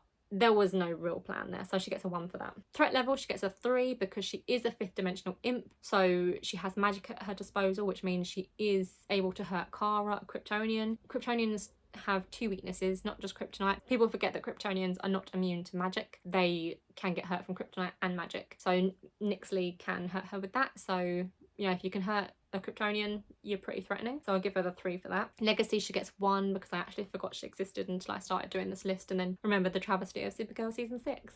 So overall she gets 9 points, which puts her in the D tier of why you like this. And considering she was the main villain for the final season of a show, of a 6-season show, why was she like that? They should have done something much better for season 6. But speaking of season 6 of Supergirl, we have one more villain to discuss, and that is, unfortunately, Lex Luthor. As much as I love John Cryer's version of Lex Luthor, and I did sing his praises earlier, now we're going to discuss the bad points. So design, he has 5 again because there was nothing different there, so I'm keeping the 5 for his design. Motive, however, he gets a 1. I'm sorry, but when did Lex Luthor decide that the love for a magical creature from another dimension was going to be his motive for doing everything in life? Isn't he the xenophobic bad guy whose one main thing is that he doesn't want anyone who is different from him being on his planet? I'm pretty sure someone from the fifth dimension would count for his xenophobic attitude. And also he is an insecure narcissist, so he would need to have someone not have powers. That's why he deals with people like Eve Tessmacher who love him but he doesn't love back, because he wants to be the centre of attention. He wants to be the one in control. She would be the one in control. So why would he go? It doesn't make sense. He gets a 1 for the motive. There was a motive there, but I didn't like it, and it doesn't make sense with his character. Plan is a 1. It wasn't his plan. His plan was to go back in time and help Nixley win. There wasn't really much to it. Yeah, he gets a 1 for the plan. Threat level, he gets a 1. He wasn't a threat at all. Lex Luthor wasn't doing Lex Luthor. He was just helping Nixley. He was just a bodyguard and a henchman. So yeah, he gets a 1 for threat. Legacy, he also gets a 1. This version of Lex Luthor, the love-struck puppy dog, sucks. I'm sorry, it sucks. John Cryer was done dirty. He could have been given some really great material and been a proper Lex Luthor, and instead they give him that. So yeah, he gets 1 for Legacy, which gives him a measly score of 9 points as well, and puts him in the why you like this. And that is something I was screaming at my TV throughout the entirety of his run on season 6. Next up is season 6 of Legends of Tomorrow. So Legends of Tomorrow season 6 went up against a guy called Bishop, who is an original character as far as I can tell to the Arrowverse, and he kind of sucked. Season 6 was not a bad season. People actually really liked it at first, especially because it was a whole alien-esque season, and that was quite interesting, but it wasn't as good as what we were expecting, at least not what I was expecting. But anyway, Bishop was the main villain, and I think he's the one that really dragged this season down because he kind of sucked. So design, he gets a 1 because the man bun. That's it. That's all it is. There's nothing to him, especially. He's boring and bland, and he has a man bun, so he instantly gets a 1. Motive, he gets a 1. He was a narcissistic freak who just wanted to make clones and stuff. And he wanted the whole world to be a clone of him and Ava and Sarah for some reason. It was very, very creepy. And he wanted to combine human and alien DNA against people's will and do all that. It was just a weird... His whole thing was weird. So he gets a 1 for motive. He gets a 3 for plan though, because, you know, he was an intelligent guy and he did eventually kidnap Sarah, combine her DNA with an alien and create a new Sarah because original Sarah died. That's right. OG Sarah Lance is dead, and people forget that all the time. The Sarah Lance that we have at the moment, or that we had back when Legends was airing, she's a clone. So he does get a 3 for that because he did have a plan and he succeeded at certain aspects of it. Threat level, he gets a 2 because he was on a whole other planet, so it wasn't really a threat to Earth. He was just a threat to Sarah and the Ava clones and I guess aliens that he wanted to mingle DNA with. Legacy, he gets a 1 because I wish I could forget him. The season was actually really good without him. So he gets a total of 9 points, which again puts him in why you like this. And if it wasn't for the next villain that we're going to discuss, I would say that we're probably going to see lots more in the bottom tiers now. Now that we get to the last few seasons of shows, it's going to be downhill from here. So the next villain is from Stargirl season 2, and that is Eclipso. Now, Eclipso was an amazing villain, let's be honest. I don't think Stargirl had a single bad season. Stargirl was like Doom Patrol to me. It was very cinematic in the look, it was written very well, it just was a good show, and so was Doom Patrol, and I'm really upset they're off the air now. But anyway, Eclipso is a comic book villain, so his design does get a full 5 marks because he is comic accurate as well as being just generally good. When you see Eclipso in the comics, you think, well, how are they supposed to bring that to live action without making it look goofy? Like this! They did wonders on Stargirl. That was a really good design for Eclipso. It really encompassed the character and it worked. And even when he was talking through dream children and shit like that, he was still really good. The designs were really good. And when he had Courtney under his spell, when he had anyone taken over, it all looked very good and it looked very scary. And Stargirl season 2 was the scary season and he really made that happen. So he gets a full 5 marks for the design. Motive, he gets a 3 because it's just generic bad guy. I can't really put him high or low because he's just a generic bad guy. He's a demonic creature, I think, and he's just out for chaos, I guess. So yeah, he gets a 3. But I also think there was something to do with the JSA having trapped him in there, maybe. Can't really remember. Plan, he gets a 4 because he was infiltrating people's minds effectively by appearing as different people and giving people sort of nightmare visions of what they are fearful of and all of this. So he did all of this just to make what he wanted to happen. And yeah, I give him a 4 for the plan. I think it was fairly good for his character. Threat level, immediate 5. Again, it's a demonic creature and he was terrifying, and the JSA did have issues with him as a villain, so I think he is a big threat, so I'll give him a 5 for threat. And legacy, also another 5, because if you look back at Stargirl season 2, I don't think you'd forget Eclipso. I think he is a very memorable villain. I think he's a good villain as well, so he gets a 5 for legacy. So Eclipso gets an overall score of 22, which puts him in the near perfection tier. So now we're back to Legends of Tomorrow and we're on season 7, which was their final season, and I'm really upset about that because that was my favourite show and we left on a massive cliffhanger. Screw you, Warner Brothers and CW.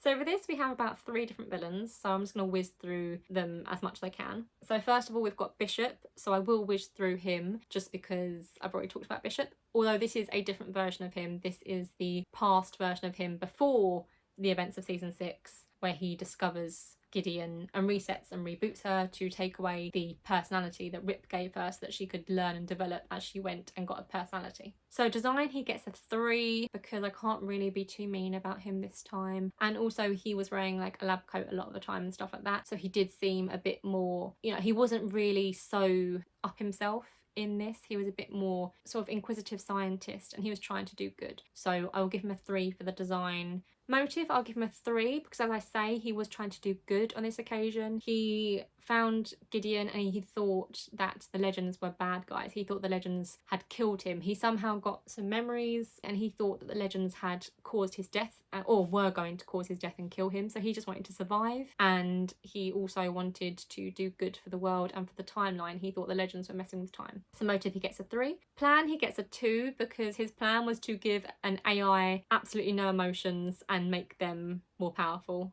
and have control of a time ship. So great plan, genius.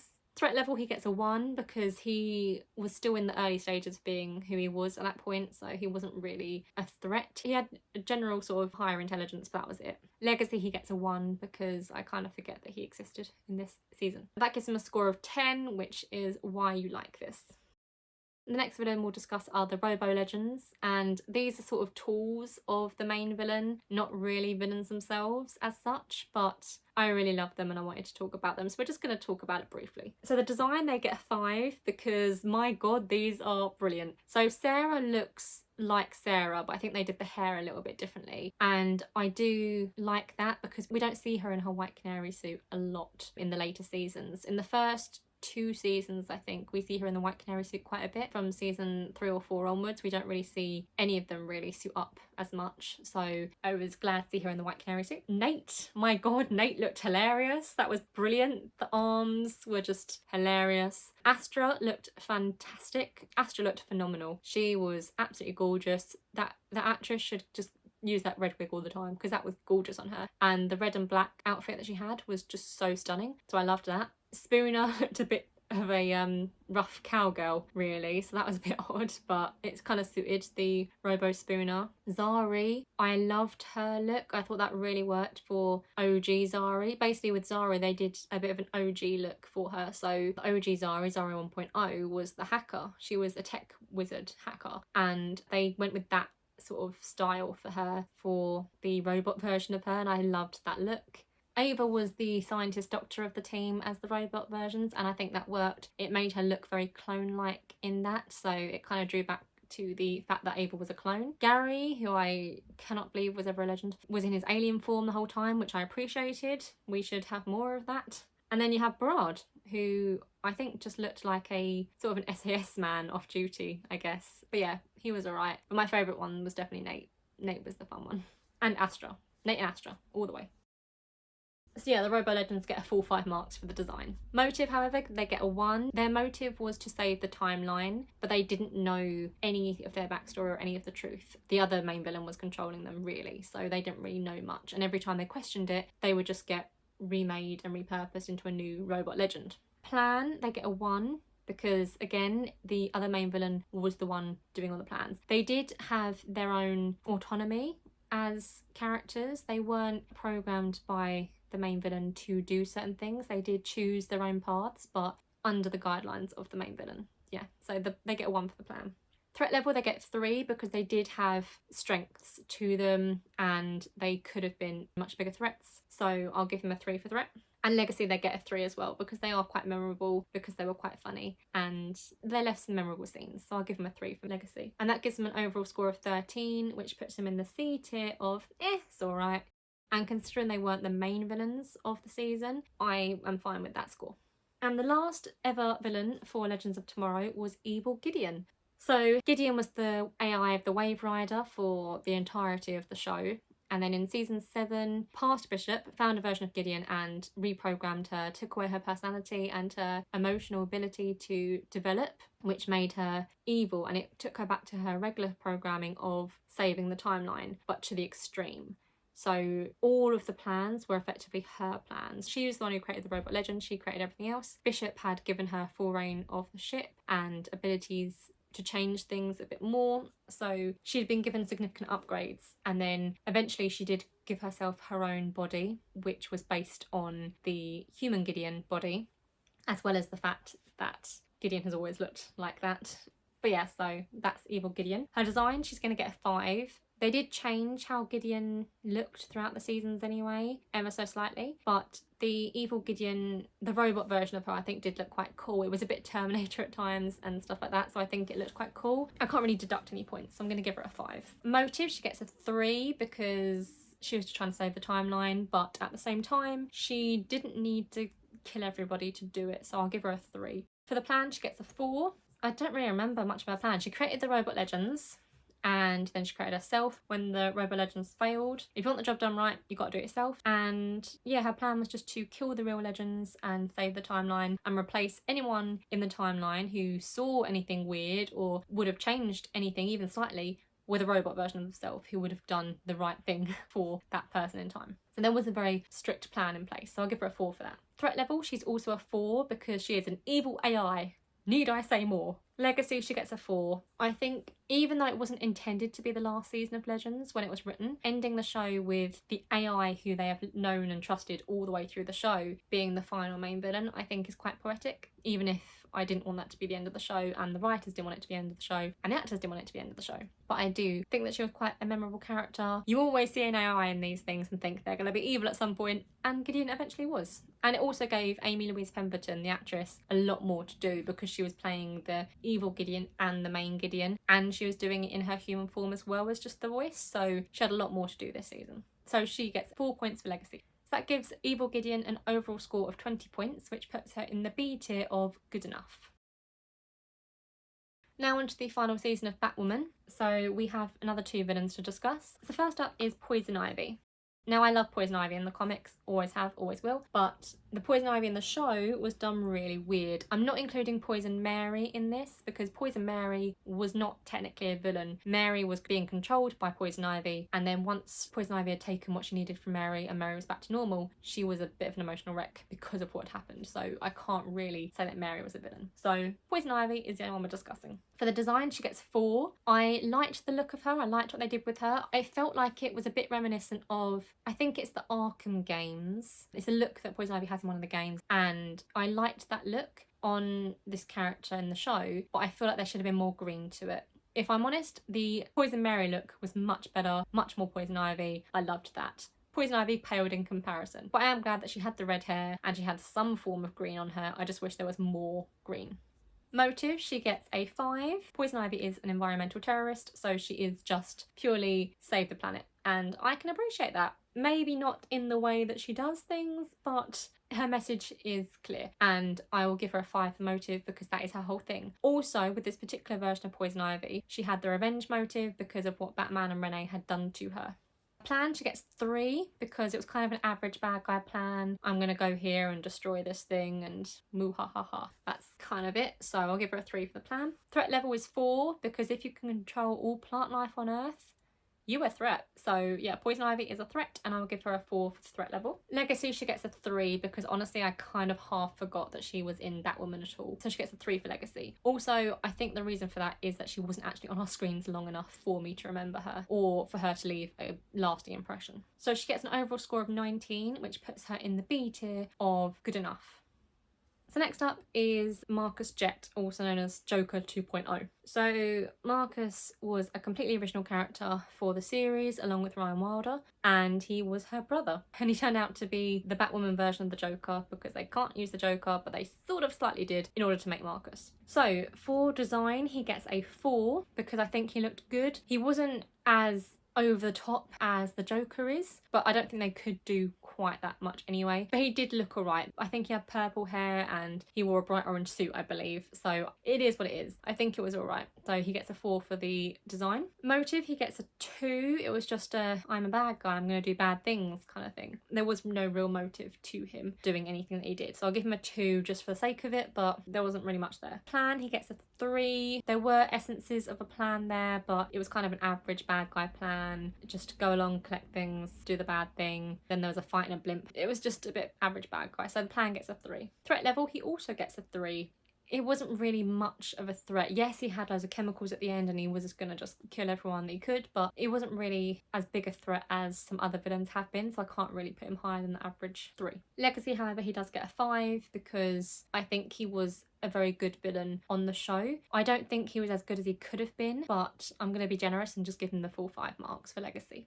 So that gives him a total score of 17, which puts him in the good enough tier. And now we're on to The Flash Season 8. Again, I've already spoken about what I think of Flash Season 8 in my previous video on rewriting The Flash, so I'm not going to go into too much detail here on these villains and why they may or may not be good or bad. First up, we have Despero from the Armageddon arc. He is getting a 4 for the design. He is fairly comic accurate, so I'll give him that. But he's only going to get a 4 because most of the time he is in his humanoid form, and that's not comic accurate, and also it's just a bit bland. Yes, Tony Curran's outfit is great. I like the suit they gave him. However, I wanted to see more of the alien design. If you're going to have a CGI alien as your main villain, just have the CGI alien. Just do it. They should have saved up some budget from other episodes. Maybe they could have saved up from the Forces storyline in the previous season, because let's be honest, the CGI was not put to good use there either. But either way, I'll give him a 4 for the design because he wasn't in the alien form enough. Motive, he gets a 4. He was trying to save the world, effectively. But he was trying to save the world by killing someone who wasn't actually the reason for it all. And it didn't really make sense because was he from this timeline or that timeline? And why was he going after Barry? It just was a little bit messy as a villain, so... Moving on. Plan, he gets a 1. He planned to go back in time and kill the Flash, and then he decided to wait for however long it was, 2 days or something, until Barry could prove that he wasn't going to go nuts. And also, it wasn't really, it was very, Armageddon was not as good as people think it is when you boil it down, and whether you enjoy it or not, different matter, but the story was not as good as people think it is. Threat level, he gets a 3 because yes, he's a big alien who could probably pummel Barry to dust, but he didn't really do much apart from torturing all of Team Flash to death and then it all reversed. He didn't really do much, so he gets a 3 on the threat level, even though he could have been more. Legacy, he gets a 4. I mean, I remember Armageddon for him more than the other guy, which is weird. I just wanted more from him. So he gets 16 points overall, which gives him a spot on the good enough tier. The next character we're going to discuss, though, I'm going to be really upset now because it's Eobard Thawne again. And he wasn't good. Eobard Thawne in Armageddon, not the rest of Season 8, just Armageddon we're discussing. He gets a 4 for design because, yes, he has the comic accurate suit at last, but Barrow's wearing it most of the time. And also, it shouldn't have been Tom Cavanaugh. He didn't look like Eobard Thawne, he looked like Harrison Wells. When I see that face, I think Harrison Wells, not Eobard Thawne. So he didn't look right, and he was wearing the Flash suit most of the time, so I can't really say the suit was comic accurate, but it was. His suit was comic accurate. He did wear that in the final episode though, so it's fine. But yeah, he gets a 4 for the design. I do think the suit looks good. I don't like the fact that his palms had like leather on them, but the rest was that other spandexy material, and I hate the fact that you can see the Velcro opening on his front. Like, if you look at it, you can actually see the Velcro where it opens. I don't like that, it looks poor. So he gets a 4 for the design. Motive, he gets a 1 because I just don't get it. Why did Eobard decide to do all of this, marry Iris? Yes, he wants to destroy Barry. He's always wanted that. But his motive to do this specific thing wasn't really there. I don't want to discuss it more. I've already spoken about Eobard at length in a previous video. Plan, I was going to give him a 2, but I'm actually going to give him a 1. And I didn't think I'd ever give Eobard such a low score for a plan, apart from maybe Nazi Eobard, because he shouldn't have been there in the first place. But I'm giving him a score of 1 because he didn't really have a consistent plan. How did any of what he did cause Armageddon? He killed Joe and blamed Barry. He did all this stuff. He killed Barry when he was a kid. Barry, there's just so much that doesn't actually make sense in Armageddon. And again, it's Eric Wallace's poor writing. He's not a good writer. I'm sorry, he's not. And Armageddon was not as good as people think it is. The story does not make sense and it's not great. If you enjoy it, that's great. That's all you need. I personally need some sense to my stories. I can only suspend my sense of disbelief so far, but when I have to question, wait, what is happening? Why? How did that cause this? And why is this happening? And that never gets explained too many times, I can't deal. That's not something that I like in a TV show. I like things that actually make sense, even if it takes a little while for someone to explain it or for little pins to drop as you go. Like in season 1 of The Flash, that was really well thought out and really well laid out. Armageddon was really bad. Okay, it wasn't really bad, but it was not good. Anyway, moving on. Threat level, I'm giving him a 2, and legacy, I'm giving him a 4. If I discuss the reasons why, I will end up talking about Armageddon more, and I don't want to do that. Overall, Eobard Thawne from the Armageddon arc of season 8 gets a score of 12 points, which puts him in the C tier of it's alright. And I don't like that. I might move him down, to be honest. I'll see how I feel, but I think I'm going to move him down a tier. Next up, we have Deathstorm from Flash Season 8, who also should not have been a villain in The Flash, and I've discussed that in the previous video. Please just watch that if you want to know my thoughts. I don't want to talk about Deathstorm a lot. Design, he gets a 5. It was very comic accurate and it looked very good. I can't really fault it. Deathstorm gets a 5 for the design. For once, the CGI was on point. Motive, he gets a 1. There was nothing to it. Plan, he gets a 1. Where was the plan? Someone show me the plan. Threat, he gets a 4 because Deathstorm is quite a threatening character, but they didn't explain enough about him for me to give him a full 5 points, and also he only wanted one thing and then he was going to fuck off, so there was no real threat there. Legacy, he gets a 3 because as much as I don't want to remember him, I do, but mainly for the design. It was a good design. In total, he gets a score of 14 points, which puts him on the C tier of it's alright. Next up, we have someone else I really don't want to talk about, so I'm going to whiz through this one. The negative forces. I hate them. So, design, they get a 1 for reasons I said about the other forces. There was no difference there, so I'm just going to give them the 1 and move on. Motive, they get a 1. Plan, they get a 1. Threat, they get a 1. Legacy, they get a 1. So overall, they get a score of 5, and they are dead to me. Lastly, for the Flash Season 8, we have Eobard Thawne again, but this time the end result of Eobard Thawne at the end of Season 8. So specifically the weird black muscle suit of Eobard. Again, I don't want to discuss it too much because I've already spoken about it a lot in my previous video, but to give the specifics of this one, I might discuss a little bit. Design, he gets a 0. That suit was hideous and horrendous, and all the words that mean awful, just everything bad about that suit was ugh. Motive, he gets a 0. It was not his motive. The negative forces made him do everything. He was just sort of there and being used and abused. He didn't have a choice in any of this. He just did what they told him to and thought it was his own mind. I don't get that. Plan, 0. It was not his plan. He was doing the negative forces bidding. Threat, 4. Yeah, it's Eobard Thawne. And he was powered more with the negative forces. Don't remind me. But yeah, he gets 4 for a threat. Legacy, he gets a 1 because man oh man, do I want to burn that image out of my mind. He gets an undeserved total of 5 points, which makes him dead to me. And believe me, I never ever thought I would put my beloved Eobard Thawne in the E tier, but here we are. This is what Eric Wallace has done to me. Next we have Superman and Lois Season 2. First up, we've got General Anderson, who was an antagonist for most of the season, so I will include him. His design, he gets 3. It was just generic military. I can't really say good or bad. It was just average, so he gets a 3. Motive, he has 0 motive. I've rewatched that. I don't know why he did what he did. I can't find a reason. If anyone can tell me why he was doing that, specifically why he did what he did, let me know. But as far as I can see, he was just in the DOD and decided to be a bad guy for the DOD. Plan, he has a 1 because I'm sure there was a plan there. I can't remember it and I don't want to look it up because I can't be bothered. Threat, he has a 1 level threat because he's just a soldier. He's just a random soldier, and when you're going up against Superman, That means fuck all. Legacy is 0 because I forgot he existed until I researched for this list. So overall, he also gets 5 points, which puts him in the E tier of You're Dead to Me. And I do feel that's a little bit mean, and I would move him up to the D tier. However, I cannot move people up. Next one is Ali Alston, also known possibly as Parasite. They never gave her that name in the show, but she was effectively just their version of Parasite. Design, she gets a 1. I thought she was kind of bland. Considering who Parasite is in the comics, I was expecting something more once she merged, but no, it was just her again. So it was bland. I don't like it. She gets a 1. Motive, she also gets a 1 because there was no actual motive for her to do what she did. She wanted to merge, that was it.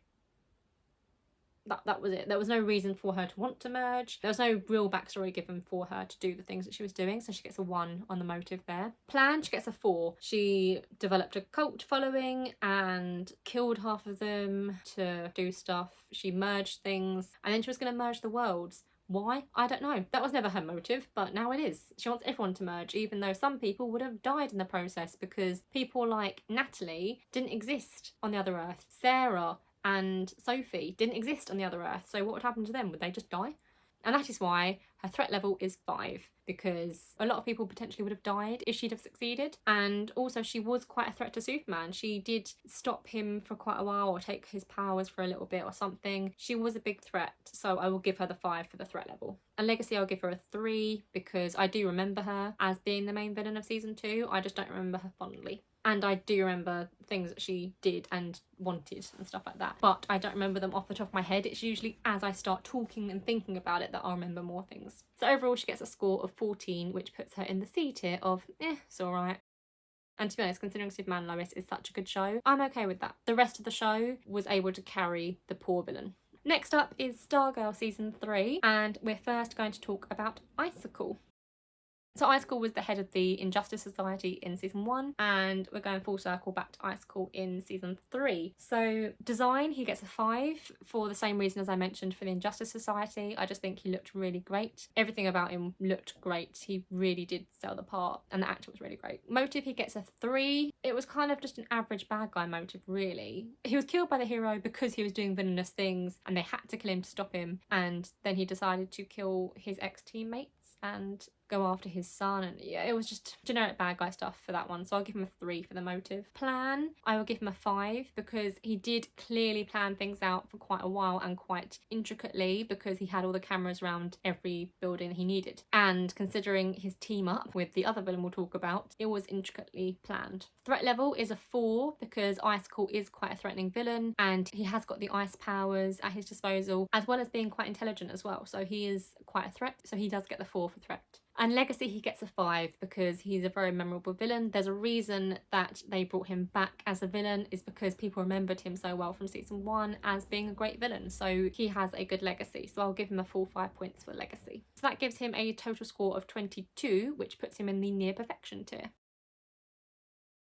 And next up is the Ultra Humanite. So the Ultra Humanite, I really loved their inclusion in this show. I didn't know anything about them until watching this show, and while we were all theorising what was happening with certain characters, I did look into it a bit more and found out who he was and about him, and I was intrigued, so I was very happy to see them included in this show. So the design, he's getting a 5. I really like the fact they used Joel McHale's Sylvester Pemberton as a skin suit for the Ultra Humanite because, we'll discuss the plan later, but it really worked. And as for the gorilla side of things, that was really good, and that was comic accurate as well. It looked just like off the page. It was very good. All round top marks for the design. Motive, he gets a 3. It's a bit of an average bad guy motive again. It was just he wants to be whatever. It was just a bit of an average bad guy motive, so I can't really say much more on that. Plan, he gets a 5. I don't know who made the plan between him and Icicle, but it seems like they worked together for it. And in the final couple episodes, you see how Sylvester was carefully dropping these little hints to all the team members to make them do things that he wanted them to do and break them up and to control what they were concentrating on. It's just so intricate, this plan, and it really worked, and it was such a shock. Yes, everyone thought something's up with Sylvester. However, we hadn't actually had any time with Sylvester, so potentially him being reanimated and brought back from the dead was causing this, because other characters realised it was different, but it could have just been that. But when the twist came It was never Sylvester. It was always Ultrahumanite in his body. That was such a shock, and I'm really irritated that we'll never get the scene of Stargirl finding and saving Sylvester's brain, potentially reanimating him for real, but story for another time, I guess. Maybe they'll continue that in the comics. But yeah, the plan gets full 5 marks because that was really good. Threat level, he gets a 4 because realistically the Ultrahumanite is just a brain put into other people's bodies. So he has whatever skill sets they have. The Ultrahumanite's an intelligent person, but they haven't really got any power set of their own, so I can't really give them 5 marks or anything. But they will get 4 marks, which is more than I would have thought I'd give someone who's just a brain, but only because of their intelligence boosting them up.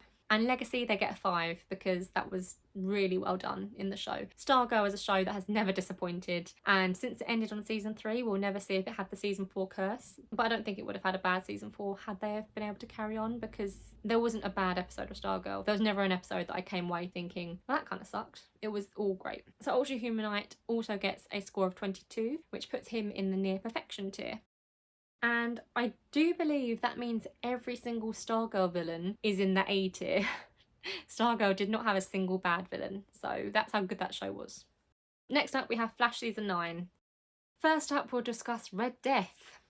Let's just race through these, shall we? The design, she's getting a 4. It was a comic accurate suit and I did like it. And to be fair, I would give her a full 5 marks, but my only issue is that for this version of Ryan Wilder, they gave her the silver streak. The silver streak just doesn't work. It just make it all grey, or Ryan could have just had a different colour hair. She could have maybe dyed her hair a whole different colour. She didn't need a weird streak in her hair. It just doesn't work and it's weird and it was kind of pointless. Yes, the acting from Javisha Leslie in this role was bad. I can't even put it nicely, it was bad. But we're not discussing the acting here for the points. So casting wise, I think she was fine as Red Death. We've discussed the whole Red Death issue in the Rewriting the Flash video. I'm not going to go into it again. But yeah, she gets 4 for the design. Motive, she gets a 1. There was no motive for what she was doing. She wanted to get back to her own world. She thought it was a timeline. I don't know why, it was stupid. The whole thing was fucking stupid. But she gets a 1 for motive. Plan, she also gets a 1. Threat, she gets a 1. She had no speed of her own. She used the suit and all Barry had to do was take the suit off of her, which he eventually did. And that was it. And then she was knocked out by 1 punch from the real Batwoman.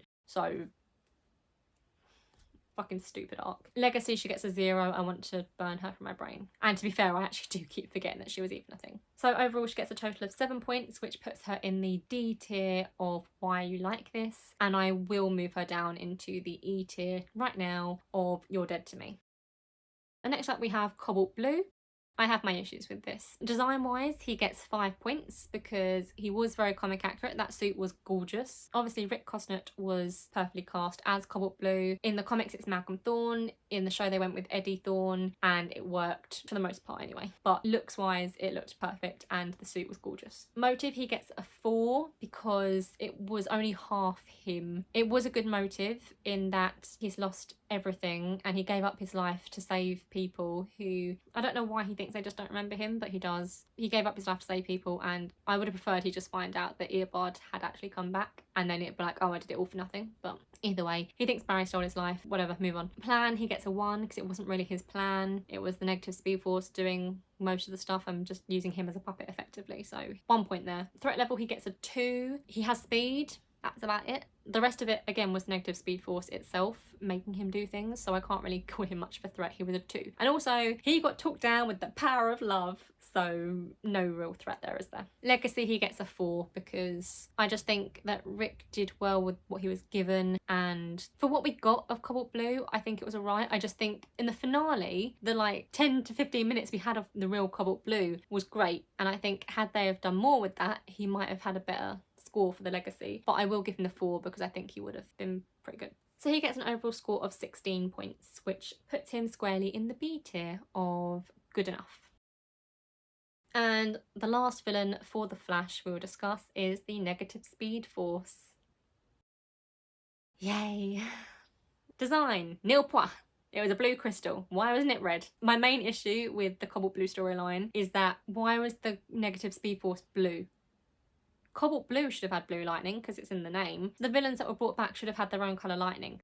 In the entirety of all the speedsters used in the show, Eobard Thawne is the only negative Speed Force user. So why was everybody else using the negative speed force all of a sudden? I get it, Cobalt Blue imbued them with negative speed force energy, but it shouldn't have worked. The negative speed force is technically toxic to the positive one, so it shouldn't have worked. It should have just killed them, apart from Earbud. I don't want to go into another rant of this one, so moving on. Yeah, negative speed force was shit. So nil point for the design. It was a blue crystal. Why? They just wanted to tie it into Cobalt Blue and they shouldn't have bothered because it was stupid. Motive, they get a 1 because I don't even fucking know.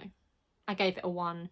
I don't want to think about it. I hate the negative speed force. Unless Earbud is using it, I'd hate it. The whole negative forces arc, they decided to personify them all and then say that Earbud never created the negative speed force. It was actually there all along, and so were all the other negative force. It's just stupid, okay? Stupid. Plan, it gets 2 because it did have a semblance of a plan. They cobbled together enough of a semblance of a plan to make it seem like they had a decent plan there. It was there. Threat level is 3 because it is a speed force. So regardless of how I personally feel about it, it was a speed force. So it has a threat level to it. So 3, just average. Legacy is 1. I keep forgetting it exists as its own entity, and I will go back to continuing to do so after this video has been published. So overall, the negative speed force gets a score of 7, which puts it in the D tier of why you like this. And I'm going to instantly move that down again to the E tier because the negative speed force as an entity is dead to me. And finally, we get on to our final season, which is Superman and Lois season 3. That's why this particular video has taken so long for me to make, because even though I've had most of this list ready and raring to go for ages, I wanted to wait until Superman and Lois season 3 was finished before I would cobble this all together into a video. So first of all, we've got Bruno Mannheim. So he's not comic accurate, but he still gets 4 for the design. He's not got anything special to him, he's just wearing suits most of the time, but I think he looked alright. I liked the actor in the role, I thought he suited it, and he looked alright in the suit, so there's nothing really bad to say, so I'll give him the 4 marks. Motive, he gets 5. Everything he did for love of his city, his people, and most importantly, his wife. So while he was doing bad things, he was doing it to try and cure cancer, so yeah, he gets a 5 marks for the motive. His plan, however, gets a 4. It was there and it was fairly decent, but I don't really have anything great to say about it, so it's a 4. I just feel like there was a flaw somewhere. Threat level, he gets a 3, just average, because he's just a generic bad guy. He hasn't got any special skills himself. He basically has political acumen and a wife with superpowers and money. That was his whole thing. Legacy, he gets a 4 because I do think he made a decent villain on the show. So overall, he gets a score of 20, which puts him in the B tier of good enough. Next up, we've got Onomatopoeia, who I've decided to include as a separate villain as well. So Pia is the wife of Bruno Mannheim, and I wanted to include her because she does seem like a villain in her own right. Plus, she has the suit, so I needed to include it. So first of all, for design, she gets full 5 marks. While Pia herself is original, the character of Onomatopoeia is not. And while they were very different characters in the comics and the show, I do think that the design is close enough to the original for me to call it comic accurate, just from the face mask and whatnot. So I think that is quite good. I'm giving her a full 5 marks for the design. Motive, she gets a 3. She wanted to live, but before that, when she was just a mobster, that was a bit sketchy, so I'm gonna give her a 3 for the motive. Plan, she's gonna get a 2 because it wasn't really her plan. She was more an off-the-cuff planner, so she would do what Bruno sort of planned out for her, but then if she needed to, she would just think on her feet and do something different. So I'll give her a 2 for plan. Threat level, I'm gonna give her the full 5 marks because she did give Superman a run for his money, and she did manage to hold off Superman several times, even when he was really pushing, and she almost killed John Henry Irons a few times. So I will give her the full 5 marks for the threat level. I do think she was a big threat. And Legacy, she will also get a 4 because I do think she was a good antagonist. So she gets a total of 19 points, which puts her nicely next to her husband on the B tier. She is good enough. And the very final villain we will discuss in this video is that of Lex Luthor. Now, I've just got to say, personally, I don't like this version of Lex Luthor. He is not Lex Luthor. There is nothing about him that screams Lex Luthor to me. If you think Lex Luthor, you think a bald man in a suit.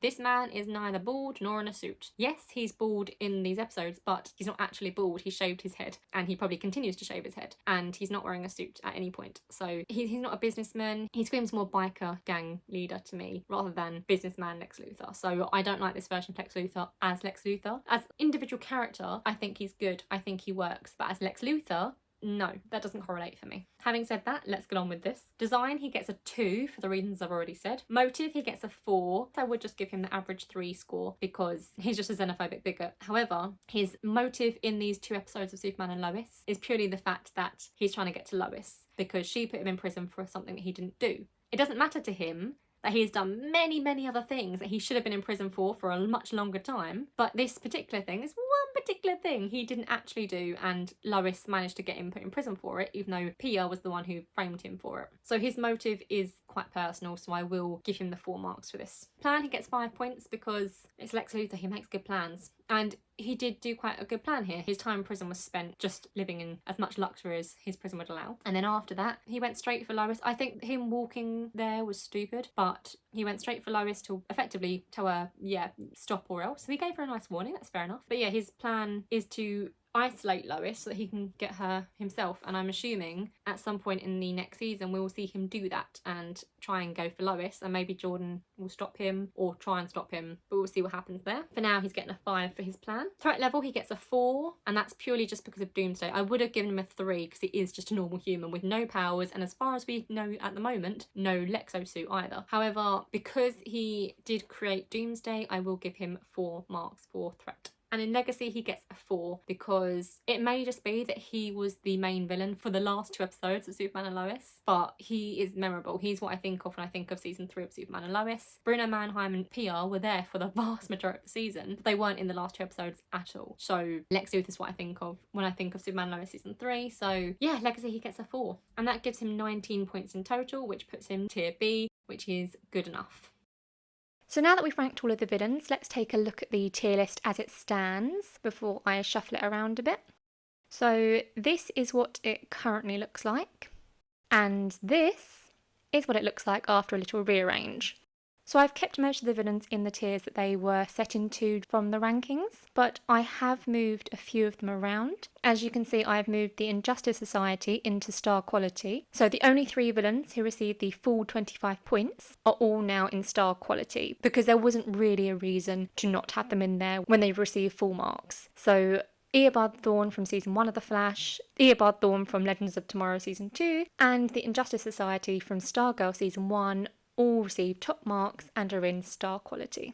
As for the rest of the villains, I've shuffled them around a bit, but mostly within the groups of points that they received. So, for instance, anyone who received 16 points, I've shuffled them around within the group of other villains who received 16 points, but they're still below those who received 17 points and above those who received 15. The only differences are where I've moved some around. If you've watched the video up to this point, then you'll know that I've already rearranged a couple of these throughout the video, so a couple of them have already been moved down, but I did move a couple more down during my shuffle. So Bloodwork and Malice both dropped down to the good enough tier. They're still at the top of that tier, but I just didn't think they were good enough to be in near perfection. There were just too many small issues with them to be near perfect. So they're good enough, but not near perfect, really. And I also moved Armageddon Eobard Thawne from Season 8 of The Flash down to Why You Like This. Because,